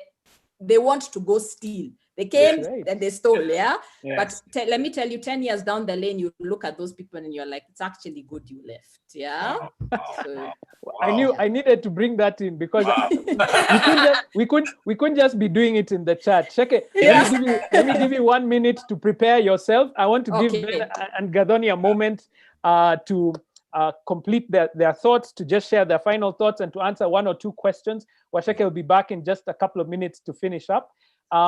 Closing thoughts from the Kiruthi family. What you should see the comments that are here in the chat box. It's something else. People are like, wow, what is happening? These guys know what they're talking about, and I hope you'll respond to some of them. But yeah, closing thoughts, guys. Okay, so closing thoughts is that the purpose of a business, as Sheke has shared, is to change the world. And for me, I think it's a very, very small thing to believe that the business is just about improving your lifestyle. So in terms of changing the world, that means that because your business existed, it made the world better. And for me, I think one of the things that an entrepreneur can start, that before you begin your business, is to ask yourself, what is the purpose of my business? What do I want this business to do for me? And then after that, ask yourself, how does this business look like when it's done, when it's completed? When it's done, when it's over. Like for example, South Africa, we want to open 1,000 branches and then exit. Exit means we will be able to relinquish our shareholding and sell it to someone who can be able to scale it bigger than that. Because South Africa is bigger than us. It's not just about us, it's bigger than us. And so for you to ask yourself, how do I see my business once it's done? And then from there, from that purpose point, that's the purpose of an entrepreneur, is to move your business from the purpose of what you see on the ground to what your vision is. And so each and every day of your life is to wake up and say, my work is to fulfill the vision that I had when I began this business. And so for me, there's this verse that I can end by saying before Gadoni speaks, is that it's in, I think, Ecclesiastes or Proverbs, but the Songs of Solomon, that there's one who scatters and yet increases. And is one who holds back and comes to poverty. That means in a business, it's all about what Sheke has said, the sharing mentality. That the more you give to others, the more you give to your employees, the more you give to your customers, the more you empower. And that's why, as guys, we are all about training entrepreneurs. We want more and more and more and more and more there. And training photographers, we want more and more and more there. Because the more we empower others, the more we become wealthy, the more we grow. But the moment we shikilia and say, hey, by the way, no, I can't eat, it's too risky, we end up becoming poverty. So just remember that entrepreneurship is about sharing your gift to the world. So there's employment, finishing. There's employment. Employment is where someone hires you and pays your salary depending on what they think your value is. And then there's deployment. Deployment means serving your gift to the world. And that's all about entrepreneurship. I take my passion and then I serve it to the world. The world needs your gift. The world needs to see your brilliance, everything that God has put inside of you. So guys, deploy yourself. I commission you, I've deployed you today. Go out there and make a difference in this world, because God has put that gift and passion inside of you for that purpose. I'll let my wife speak. Wow. Go ahead, Gadoni. I think my closing remark will be, let's move from the position of fear to have faith. I remember when you're opening the Nailbar, a month to, I was dreading every day getting, because we had a time slot where we had to open. So every day I will fear. And one day I remember Ben telling me, you know what? We have to move from the position of fear and have faith and believe that this thing is going to work out. Amen. And when you open, you're like, why was I fearing? Why? So let's move from the position of fear to faith, and let's believe in our businesses.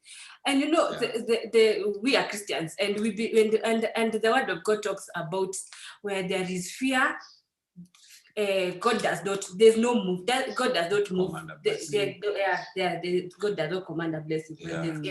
So let's move from a position of fear and let's have faith. Let's step into our position as entrepreneurs. Whatever you want to do, let's move full of faith that it's going to work out. Amen. Yes. Amen. Danny, I feel like I've gone to church. I'm telling you. I did it quickly for you. That it was Proverbs chapter 11, verse 24. One gives freely, yet gains even more. Another one withholds what is right only to become poor. Now that one has become part of my repertoire. I mean, you guys are amazing. You should see the comments that are there. There's someone here in the comments, and thank you so much for everyone on Facebook, on YouTube. Keep chatting with us. We'll get your questions in there. This is Flora Wakudu, I believe, who said, my experience at Sun Africa was awesome, guys. Keep it up. Keep up the work. So here's a customer who came to your place. I don't think you even met them, but they're talking about your business here as we were. Thank you so much. Yeah. As trainers, as facilitators at Centonomy, it's so amazing to hear when our students come back and talk about the experience, like what Ben and Gadoni have talked about. You guys are awesome, because it means the message is getting through. So you guys, if you want to get to this level, we are starting 2nd of June. Register today to get these opportunities. We broke down for you guys the modules. There are 14 modules that are helping you to unlock everything that Ben and Gathoni have been talking about in their businesses, so that you become an entrepreneur. You have the skill set to run that business. The registration is only 1,100. Remember, we're still under the lockdown discount. This is the best time to be learning. You register today, only 1,100, and then you can pay the fee in installments as you go through. You don't have to pay it all at once, because we know cash flow is an issue for entrepreneurs. We've even got a Lipa Pole Pole program. So if you want to help out and learn how to pay even less per month, you can talk to Ruby at centonomy.com. She'll assist you with that plan so that you can start and get into that business program. For those who are joining us, you missed out on this earlier on. Register today, 986850. The account number is your first name and ENT, so that we'll give you a call. Immediately you register, we have your details. We'll be able to reach out to you and give you the details of how the program is going to work. And if you're outside of Kenya, the bank details are there as well. Ben, Gadoni, Yes. We are calling you again. Please just go through the chat box if you can. There are quite a few questions that have come through. Just respond to them directly in there. As we invite our final speaker for the day. I think we're just so happy because she is the founder of Centonomy. She's an entrepreneur, and she's also a writer and author now. Waceke, I can see you. Good. There you are. I can see that you're ready to share the final insights for today, but it's been fire so far. So great to see you. Take it over. Today has a lot of pressure, Waithaka. In fact, I really don't know. I really don't even know what to add. But it has been so amazing. And I think for me, it's interesting. So many people are talking about the Bible today. Please, guys, please note that we did not coordinate stories here. So if you find me repeating some things, I honestly didn't call Ben or Rosie or Gathoni to talk about it. But there are two things that have been on my mind, especially for entrepreneurs, ever since COVID started. And I've been drawing inspiration from two stories. One is David and Goliath. And I was talking a lot about David and Goliath last year, because I feel us SMEs, and a lot of people here in this forum today would define themselves as SMEs, at the point where we are Davids. And for so long, this Goliath way of doing business, the kind of money we need, the kind of resources we need, the kind of things we see big businesses doing, we have thought that's the way to go. But if you look at the David and Goliath story, David did not try and go and copy even the other warriors. He went and took very simple weapons, and then he used an experience he had had before that nobody had ever thought of, how he had killed a lion and a bear, and that's what gave him confidence. So we've got to start seeing ourselves as differently. Though the world may call us SMEs, I like to think about us as Davids. We are fast, we can think fast, we can connect with people quickly, we can come to forums like this and you'll get something and you'll go and implement it quickly. It doesn't have to go through layers and layers and layers and layers and layers of decision making before it can be done. Another story, so that's the passion side. David for me is the passion. Yeah, it's what you can do with a passion, but also not just the passion, there's a skill involved. Yeah, he didn't learn today how to throw that stone. There was a skill involved, but David, it was that passion. Yeah. Then you have another story, another guy called Noah. Noah built an ark. Yeah. And what I liked about Noah, it was because it was there was a blueprint. So I also believe we're in a design season, and that's why we are here. We are not just building businesses just the way other people have built businesses. We were out to design businesses. So Noah, that ark that floated above the waters, and we are in a storm. If you look at the world, if you look at our country, if you look at, there's so much happening that even we've got to celebrate ourselves that there's a different kind of person who has entered this room today. Because there's a person who thought, yeah, go and learn about business or improve my business, but things are so bad, they didn't turn up. But Noah built an ark that survived a flood. Yeah, and that's, I think, sometimes what we're trying to do. But what was the key thing? The blueprint. It was specific. He was told, take this wood from there, not just any wood, and then build it in a certain way. And then he also knew what was enough. He carried 2 elephants. He did not carry a 3rd elephant. It was 2 by 2. He did not carry. So sometimes we're trying to carry too much weight. Even David didn't win Goliath.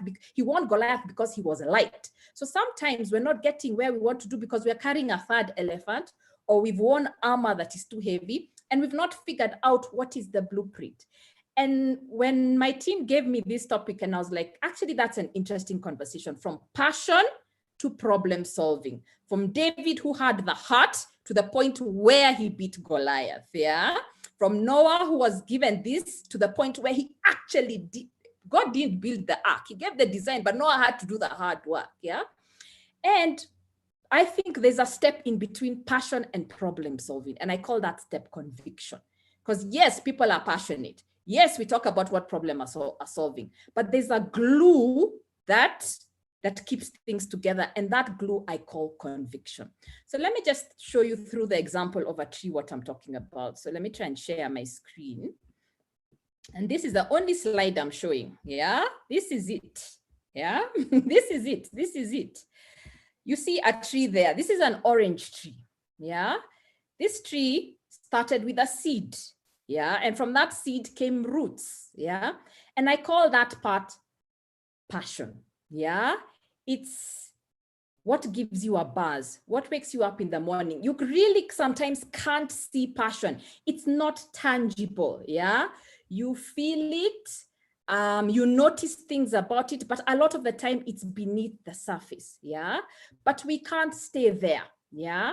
Then we've got to get to the trunk. And when you're watching a tree, the trunk and the branches, those are the ones that take the longest to grow. I grow trees and I know they take the longest to grow. They're the most, that's when you have to exercise so much patience. And may I call that part conviction. It is conviction, because when you're planting a tree, by the way, the initial stages of a tree, you will be convinced that tree is going to die. Yeah. So it's an act of faith to keep watering, to keep fertilizing, doing what you're doing because you're not seeing the results. And I think for a lot of people in businesses, that's when they actually give up. Yeah. And then the problem you're solving, that tree bears fruit, branches, it has leaves, and it bears fruit. The fruit go and quench somebody's thirst through orange juice. The problem we are solving. Yeah. The fruit also, when you sell the orange juice, make you money. Yeah. But a lot of the times we are so focused on the fruit that we forget there's a whole process of the trunk. There's a whole process of the root. Did you water the root enough? Yeah. We're so busy going for the fruit, especially the personal fruit. Leave even the fruit about your customer. Can I sell these oranges and make money and drive a big Range Rover? We're so focused about going for that fruit, we forget to take care of the tree. So with that in mind, let me just give you my own experience in this journey of passion to conviction to problem solving, and even beyond problem solving. So when I was 7 years old, I was really disturbed my father to buy me a blackboard. I disturbed him. Till one day we went to textbook center and he bought me a small blackboard, like the size of this laptop screen I'm using. And I would spend hours. I made my small brother sit down and we played teacher student all the time. They were like 2 years old men and 4 years old, but I made them do it. Yeah. And that's passion, because when I started school, I just used to admire the teacher teaching and used to be, wow. And you know, when you're called up to, Waceke, go right to the answer, that used to be my best thing. In fact, sometimes we used to be punished, we used to have to do our punishments on the blackboard. I will not talk in class again. I will not. I used to be the happiest because we're doing it on the blackboard that you have to write 100 times. I had no problem. And I'm telling you these stories because I want you to also dig deep into some of the stories, things that have happened in your lives that start telling you, what are you passionate about? You already have a lot of the answers you seek. They happened in your journey. And I know some people were asking, but does my education, do I need to have education, all this? Let me tell you, everything, the dots always connect somehow. Look at me. That created something, an urge for teaching. What am I passionate about? Teaching. Yeah. So even when I got an aha moment and I said, I want to help people solve their money problems, I was doing it one-on-one for a while, but one-on-one for me didn't quite connect to my passion because I didn't want to give you the answer. And I found when I was doing one-on-one consultation, it was like, here's my problem. Please, here are my finances. I want to have an education fund for my children. Or here's my business plan. Tell me what is wrong with it. Or create a business plan for me. And I could tell something has not connected because I didn't want to do it for you. I wanted to teach. I'm passionate about transferring to others, being on the blackboard. So it was that passion that came up with a format of, I'm going to teach. I'm also going to solve a problem because now when I have 1 hour with one person, I can have the same hour with 10 people because 90% of their problems are almost similar. Yeah. So that's what passion does. And that kind of passion, it led me to experiment with different things, some of which are products in Centonomy today, some of which were shelved along the way. But the area of passion, and Ben was talking about startup, is very exciting. You've got energy. I call it, you've got flow. You can get lost in an assignment for so long. Now, I'm calling it the root because it is what brings in the spirit of experimentation in a business.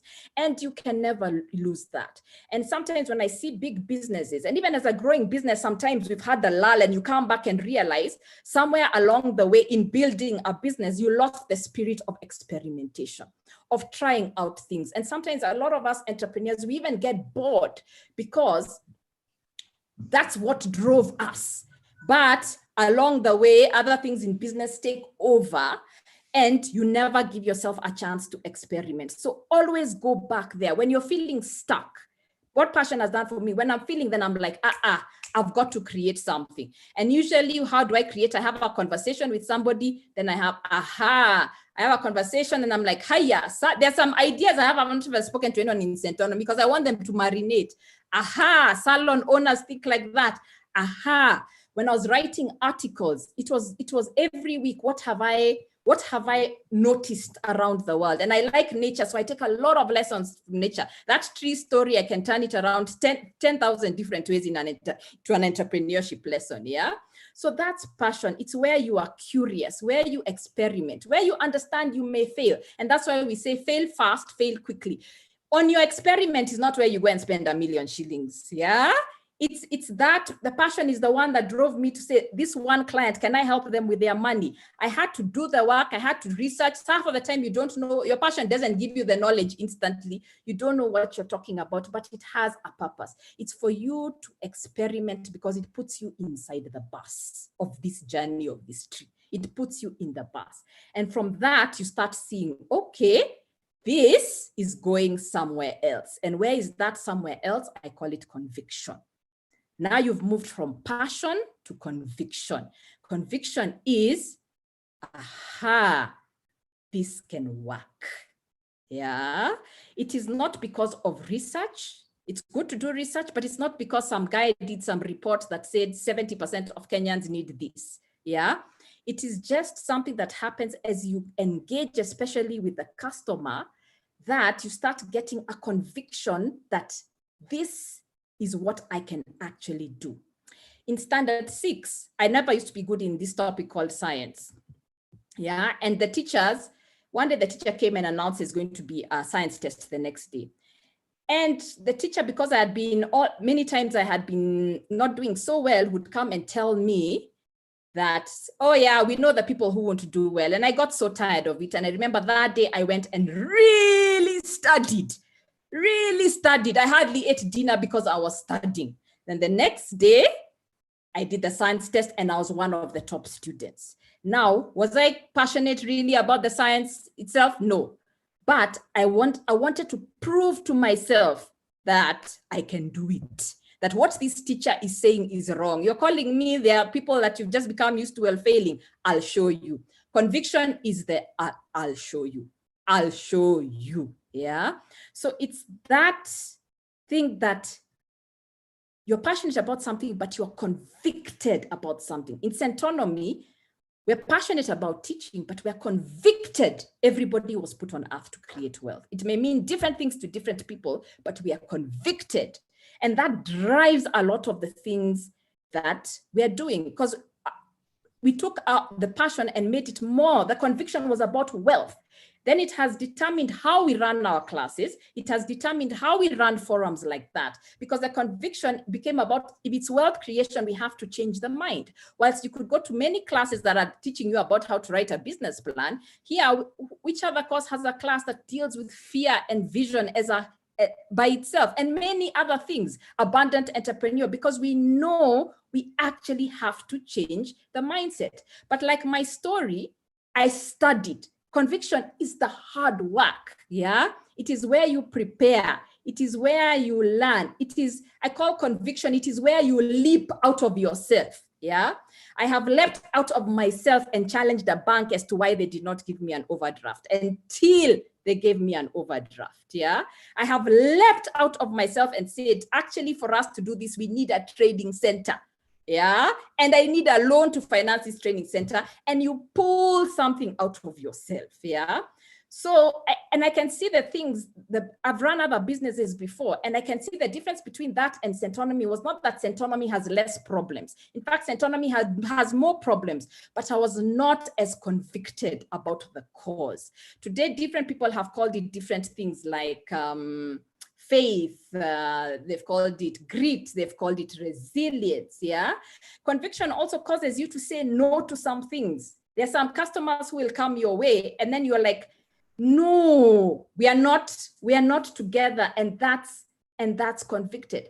So you can build a business around what you are passionate about, but it is conviction that will enable you to do all those other things that you're not gonna feel nice about. You're not gonna feel nice about talking to your accountant early in the morning about your finances and things like that. You know, may not feel nice about attending a class to teach about entrepreneurship, but because you are convicted, you will do this, yeah? Because it is that conviction that gets you to do the hard work. And I think people fail not because of money, yeah? People fail not because of the economy. People fail because of loss of conviction, yeah?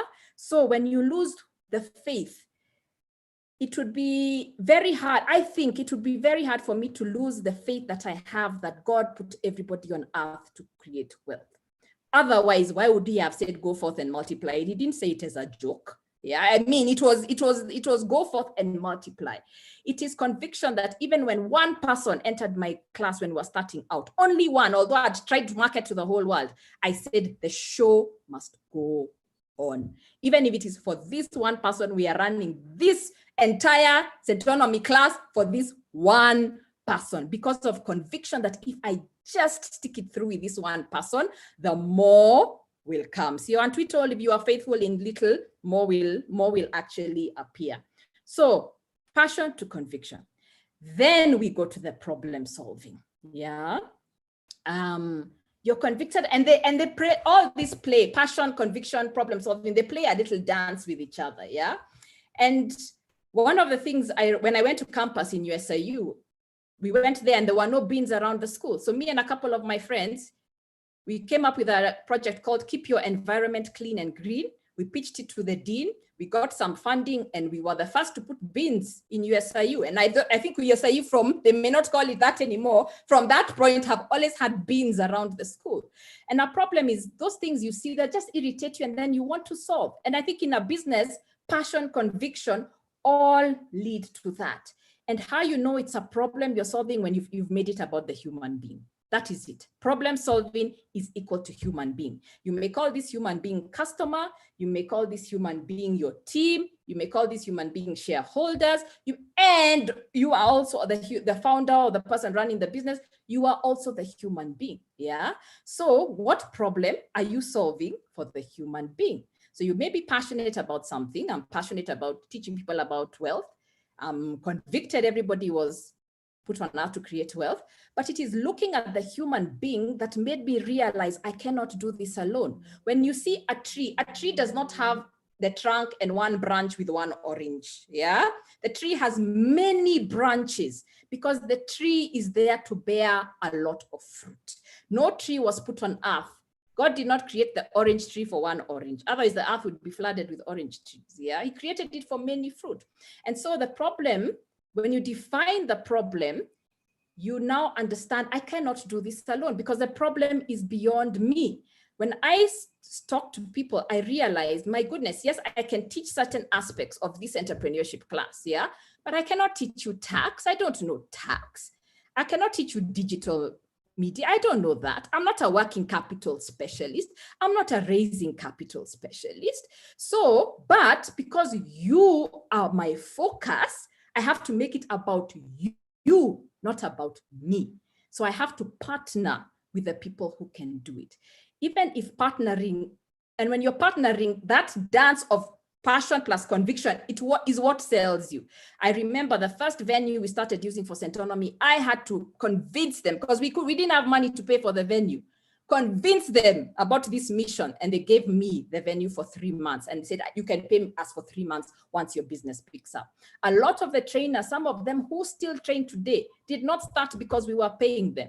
But I was like, this is the bus we are on. This is the bus. And that's what you want because you're like, this is the bus we're on. Even the bank that finally gave me credit, they didn't change their overall credit policy for everybody.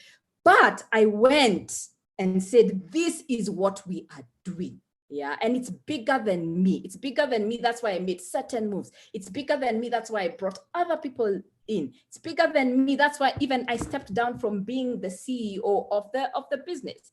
I was writing articles from a place of passion. Yeah. And then I got convicted, especially as I got feedback that it was helping people. But the books was about problem solving. Yeah. It was more people need this and in information in a way that they can easily digest.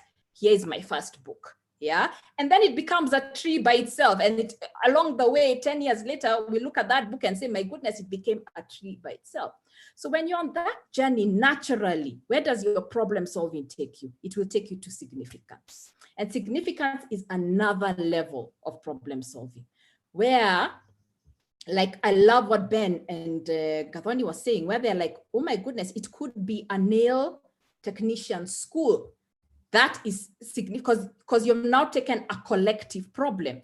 Your journey on, you thought you started this business, but it has exposed you to a collective problem.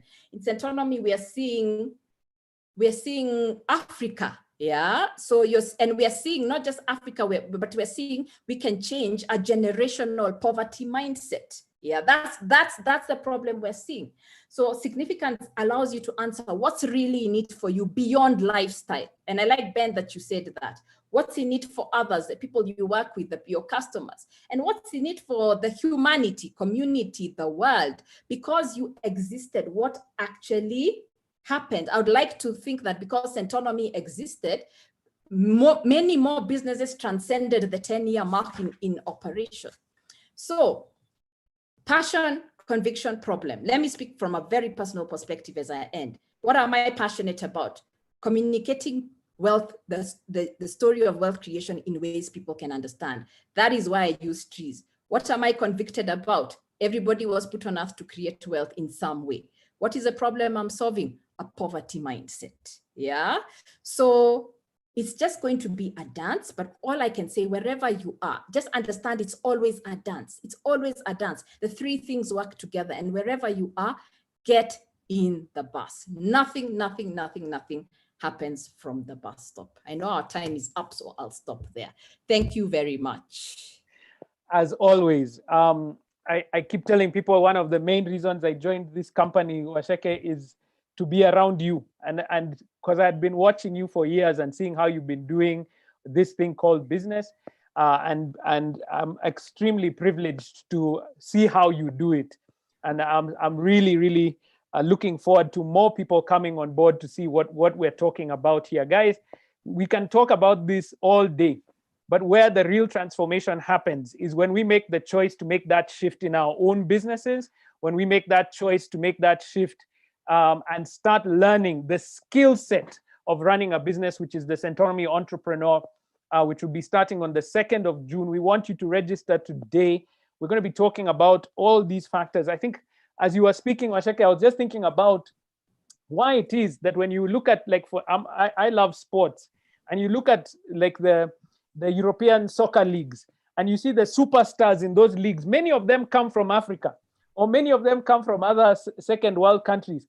And you wonder, how come is it the African teams don't do as well as the Europeans? And you look at it, and it's that structure, that strategy. They've moved from that passion. Here in Africa, we are passionate. But now there, they have formed systems that produce amazing teams that find that success. And I found Absolutely. And Waithaka, let me just add to that, because they've moved it, and then because they've gone into significance. Yes. Yeah, we are this club. You see, that's what maybe we have missed. We don't have, so even young people are not aspiring to be part of the clubs here. But that's club in England, they have built that sense of significance in somebody's head. Yeah. And I think as businesses in Africa, that's where we have to go, because even the orange tree I was showing you earlier, I forgot to mention, what is the significance about it beyond the fruit? You can see the orange tree, they go and replant seeds and it becomes an orchard. And I think every one of us has that orchard potential. Yeah. We can be that football club, but it's about understanding it's more than my love for football that will get this through. So I may, and some of you here may be there, you may love your business, but you need to partner and work with somebody who's very good operationally and can take this to the next level, because it's the two things. And I'm standing here as a testimony to that. I got this business where it was, but at heart, what am I? I'm a communicator, I'm a creative, I'm a strategic thinker. Yeah, but the business needed a lot more execution. It needed a lot more structure. It needed a lot. And as much as I know how to do that, it is not where my natural energies are. So I partnered with great people like Waithaka, who are good at that. Waithaka is an amazing leader, amazing team leader. Yeah. So it's just understanding, who am I bringing don't try and do this alone. The tree does not have one branch and one fruit. Yeah. For the tree to achieve its purpose, it's different branches. It could be investors, it could be the kind of people you hire. And let's go back to hire people who have an entrepreneurial mindset. In fact, train them to have an entrepreneurial mindset and let them be entrepreneurial. Yeah. So that don't do it and then you shut them off. So I love that analogy about the football club. We have the skill set here. And what is going to happen to Africa if we're not careful? Other people will come and use our skill. And we are going to be the consumers of other people's products and services if we as entrepreneurs don't step it up. Yeah. I mean, that's it. So we have to, as you said, we have the talents here. We have the innate abilities.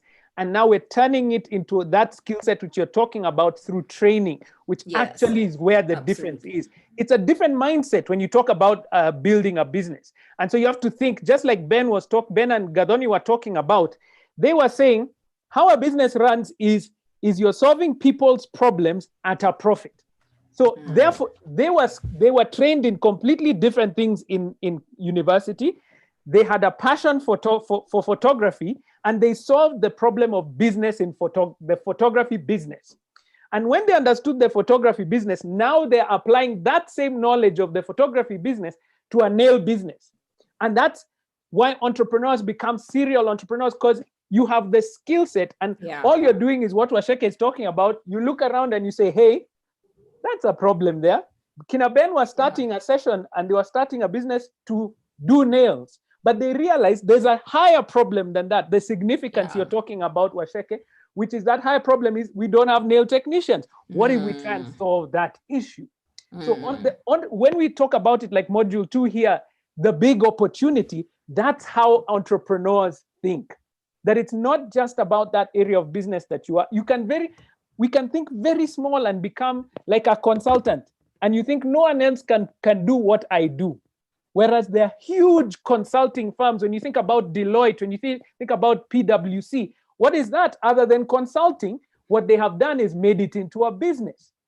What about photography? Like Ben and Gadoni were saying, photographers, you think you're the best photographer, no one else can do it like you, but they have found you can form a system and a company, train them well, and achieve the same goals. That's what we're doing in the Centonomy Entrepreneurship Program. There are a couple of questions that were coming through about how the class works. You only come for one class per week over the 14 weeks. So you can choose Wednesday between 6 and 9 p.m., Tuesday between 9 a.m. and 12 p.m., or Saturday between 9 a.m. and 12 p.m. All these are East African time. So for those outside of East Africa, you can adjust to East African time. And you pick one and you come for that one class, because there's a lot of other work that you're going to do on your own. And the good thing about the flexibility is that if, for instance, you missed the Tuesday class, you can come in on Wednesday because it's the same content just for your flexibility. And as I said, you can register today for only 1,100 shillings, and you can make those payments in installments, either the 3 traditional installments or the Lipa Pole Pole program, which Ruby will help you out with.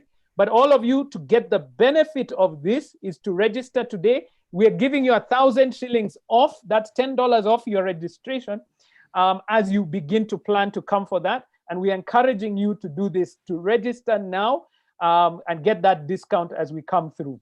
Waceke, did you have some closing words for the wonderful people who've been with us? We're so grateful for we were at over 200 people on the Zoom. We had about 70 plus on Facebook and YouTube. I know we had quite a few people on Facebook. I didn't get those details.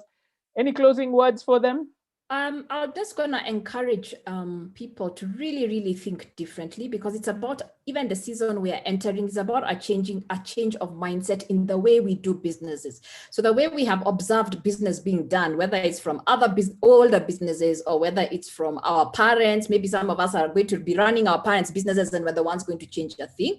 It's about doing a new thing.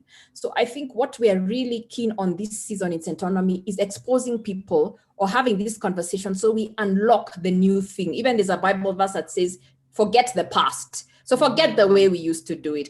Let's forget complaining about the economy. Let's forget, oh, COVID this, COVID that, See, I am doing a new thing. So if you can walk out of here and start asking yourself, what is the new thing? The new thing you have to see in yourself.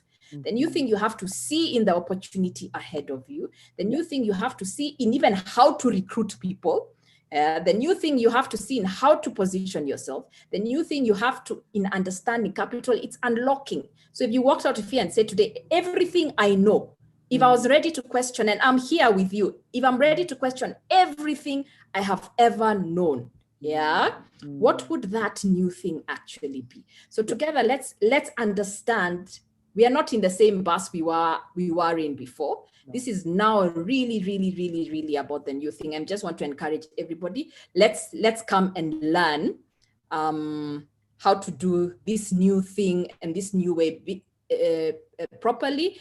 And remember, David went and just did a new thing. He didn't wear the old armor. He didn't use the old tools. Neither did Noah.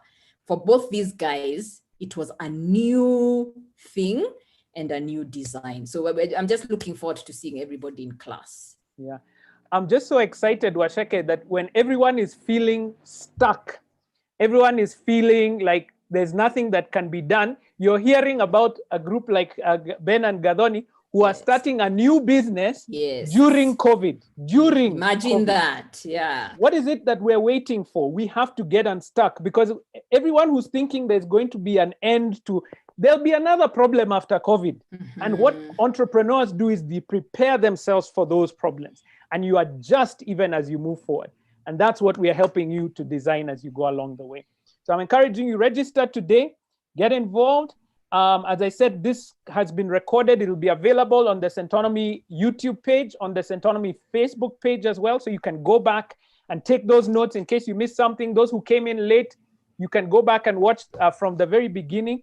But where the transformation is going to happen, guys, is going to be in the class. We want to see you there. It's on the 2nd of June that we're going to start. And the classes run Tuesday, Wednesday, and Saturday. Tuesday and Saturday in the morning, East African time, Wednesday in the evening. We have this for your convenience, and also the payment plans for your convenience. I'll hang out a little bit now for a couple of minutes. If there is any question that was coming through, I can see. Yeah, I've put the links. I'll put them again in the chat box here, and you can go and look for these items, for these links for this video, and rewatch it as you go along. Somebody was asking for that. I'm going to just put it there in the chat box. But guys, we're going to see you in class, all right? We'll see you as you go. Thank you so much, Waceke. Have a good afternoon. Waithaka. Thank you, Waithaka, and everybody. Thank you, everybody, and thank you for your kind comments. Yeah, it's been so encouraging to hear people say, you know what, I've been worrying about starting that business, but listening to these guys, I'm now encouraged. I think I'm going to go ahead and do that. Let me just stop that share. What was happening there? Yeah. So if you have any questions about the program, if you're interested to know more about what we're doing, please do type the question, or you can raise your hand and we can have a discussion with you. If not, we've got a lot of details. I know my team is involved here as well, have been responding. Thank you so much, guys. Centonomy team, you're doing an amazing job. Thank you, Ruby, and everybody else. Steve, thank you so much. Tessie, thank you so much. My team in the background, they always wonder. I always wonder whether people recognize that this is not just a Waceke and Waithaka affair. We've got an amazing group of people who get this as we go. Yeah, so yeah, I can see that question about when the classes are going to be running. It's really, let me put it back on the screen. That way you can be able to understand what we're doing. Hopefully this opens up. There we go. Great. So I can get back to my presentation. So we run the class, and each week we have a different module that is being taught. And that module will deal with a specific issue. Like the first one is the entrepreneurship mindset. Because you have to understand, like, did you see how Ben and Gadoni were talking, and Waceke was talking, and Benjamin, and also, whoops, something is happening here. What is happening? It's my internet that was, my apologies for that, guys. Let me get back to the presentation. You have to begin to think differently about opportunities, and it's not always going to be in an area that maybe you're an expert. So for instance, Waceke was trained specifically in the area of investment, and she could tell you about her investment history. But she was passionate about the learning side of it and started a business in that same space. When you talk about Ben and Gadoni, they are photographers. That's their area of expertise, and they are passionate about it. But now they're starting a nail salon, because that nail business, they saw the difference and the opportunity, and we talk about that. Then we get into the structure of what it is that is different from a business. Remember, we talked about it. Business is both a science and an art. And we talk about it and say, what is the science that is the fundamentals of the business onto which you apply your art? And I don't mean art like paintings and things like that. I mean your individual skill set, your individual passions. That's what we call the art. And we talk about money as the fundamentals that we're going to discuss there, because it's at a profit. You heard what we're discussing. Then we get into structure, we get into marketing, we get into accounting, we get into working capital. We talk about how do you deal with investors? Where do you get the capital to work on this? And then we talk about you, the entrepreneur, and your financing plan. The registration is only 1,100 shillings today, because you guys came. We always give some kind of discount during our open days like this, because we recognize you've given us your time. So you can register today. 1,100 shillings for the June intake, which will start 2nd of June. And I can see a couple of people wondering, will we do it again? Yes, we do it on a regular cycle. The next cycle will be in September. And so if you're interested in that, you can also reach out to ruby@centonomy.com. And the number there is on the screen, 0700801112. You can see it on the screen there at the bottom. Reach out to Ruby. She'll give you all the details of how the class is run, and you can be able to build into it. Some people are saying, hey, cash flow, COVID times, no problem. We have the Lipa Pole Pole program, which means that you can even start now. You don't even have to wait for the class to start. But what it does is it allows you to have a simple cash flow plan to get into the class, and Ruby will help you with that, ruby@centonomy.com. And yes, so those are the payment details for those who are getting into the class. We want to see you there. It's going to be an amazing session. We want to move past just having these discussions of, hey, people have real passion for business. Great, if we have passion for business, let's build great businesses. It can't just be about one-on-one. We can't just be talking about small businesses here. We have to build great businesses in Africa. Team, I don't know if I see any more questions or comments. I can see a couple coming through. Great. Thank you, guys. That's really kind of you, even as you go through. Thank you, Judith. See you in class as well. Grace, how wonderful. Grace is wondering, do you have to have a business already in order to attend the class? No. We have had many people who have joined the Centonomy Entrepreneur, and the process of going to the class reveals to them what businesses they can get into. There's an amazing pilot. She's one of the first female pilots in Kenya, flying some of the biggest jets that we have. And she came into the program and she was still trying to discover, and she found her passion for scents, perfumes, and she's gotten into that business. So this program will also unlock that for you and be able to assist you. Grace, I hope I've responded to you. Yes, you don't have to have a business already. You can come in and discover that business even as you go through. The process will help you there. Excellent, excellent. Wow, amazing. Thank you so much, Grace. I appreciate that. I'm just trying to see if I've missed any other questions that came through. Wow, wow, wow. Oh, Ruth is talking about, Ruth, I saw your story, which was really amazing, which was now you're given that you were really interested in getting to the secondhand clothes business, and you're wondering, but there are so many other people offering secondhand clothes. Yes, Ruth, you have to think about it. There are so many places you can go and buy food. Can you imagine? But you can always open a new restaurant. Think about it. In this country, we already had supermarkets, but now we have multinationals who are coming to open new supermarkets that are in place. So they're not coming to invent anything new. They're coming to build a business that is offering something different. They're looking where there's an opportunity and filling that with their business. Amazing, amazing, amazing. Great. Wanjiro is asking about, what about social enterprise? So here's something that we need to begin to think about. The fundamentals of business. We talk about managing money. We talk about the structure behind it. We talk about reporting structures. We talk about the end goal. Who is your client? And what is the service that or product that you're offering them?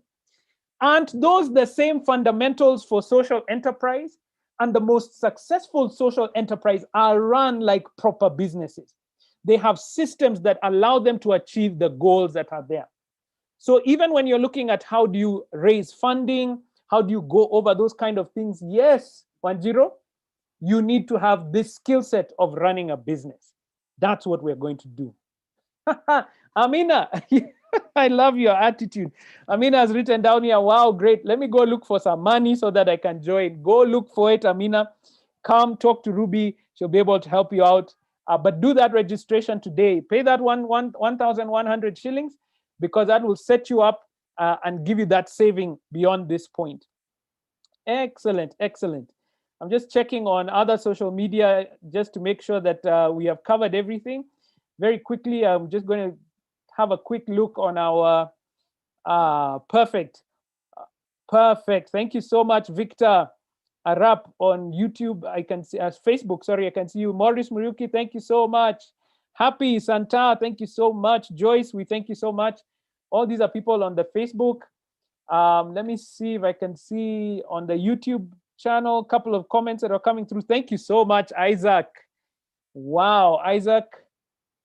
Nyarwaya, thank you so much. Excellent, excellent, excellent. As you can see, we're trying to see where all these other people are coming from. Good. We're done. Have a wonderful weekend. God bless you all. Remember, you can rewatch this later on. You can share it with your friends, all those on the social media place. Just click that share button, send it to that entrepreneur, that family member, that friend who's going to benefit from it most. God bless you. As I said, my name is Waithaka Gatumia. Happy to serve you here at Centonomy. Take care, guys. Bye.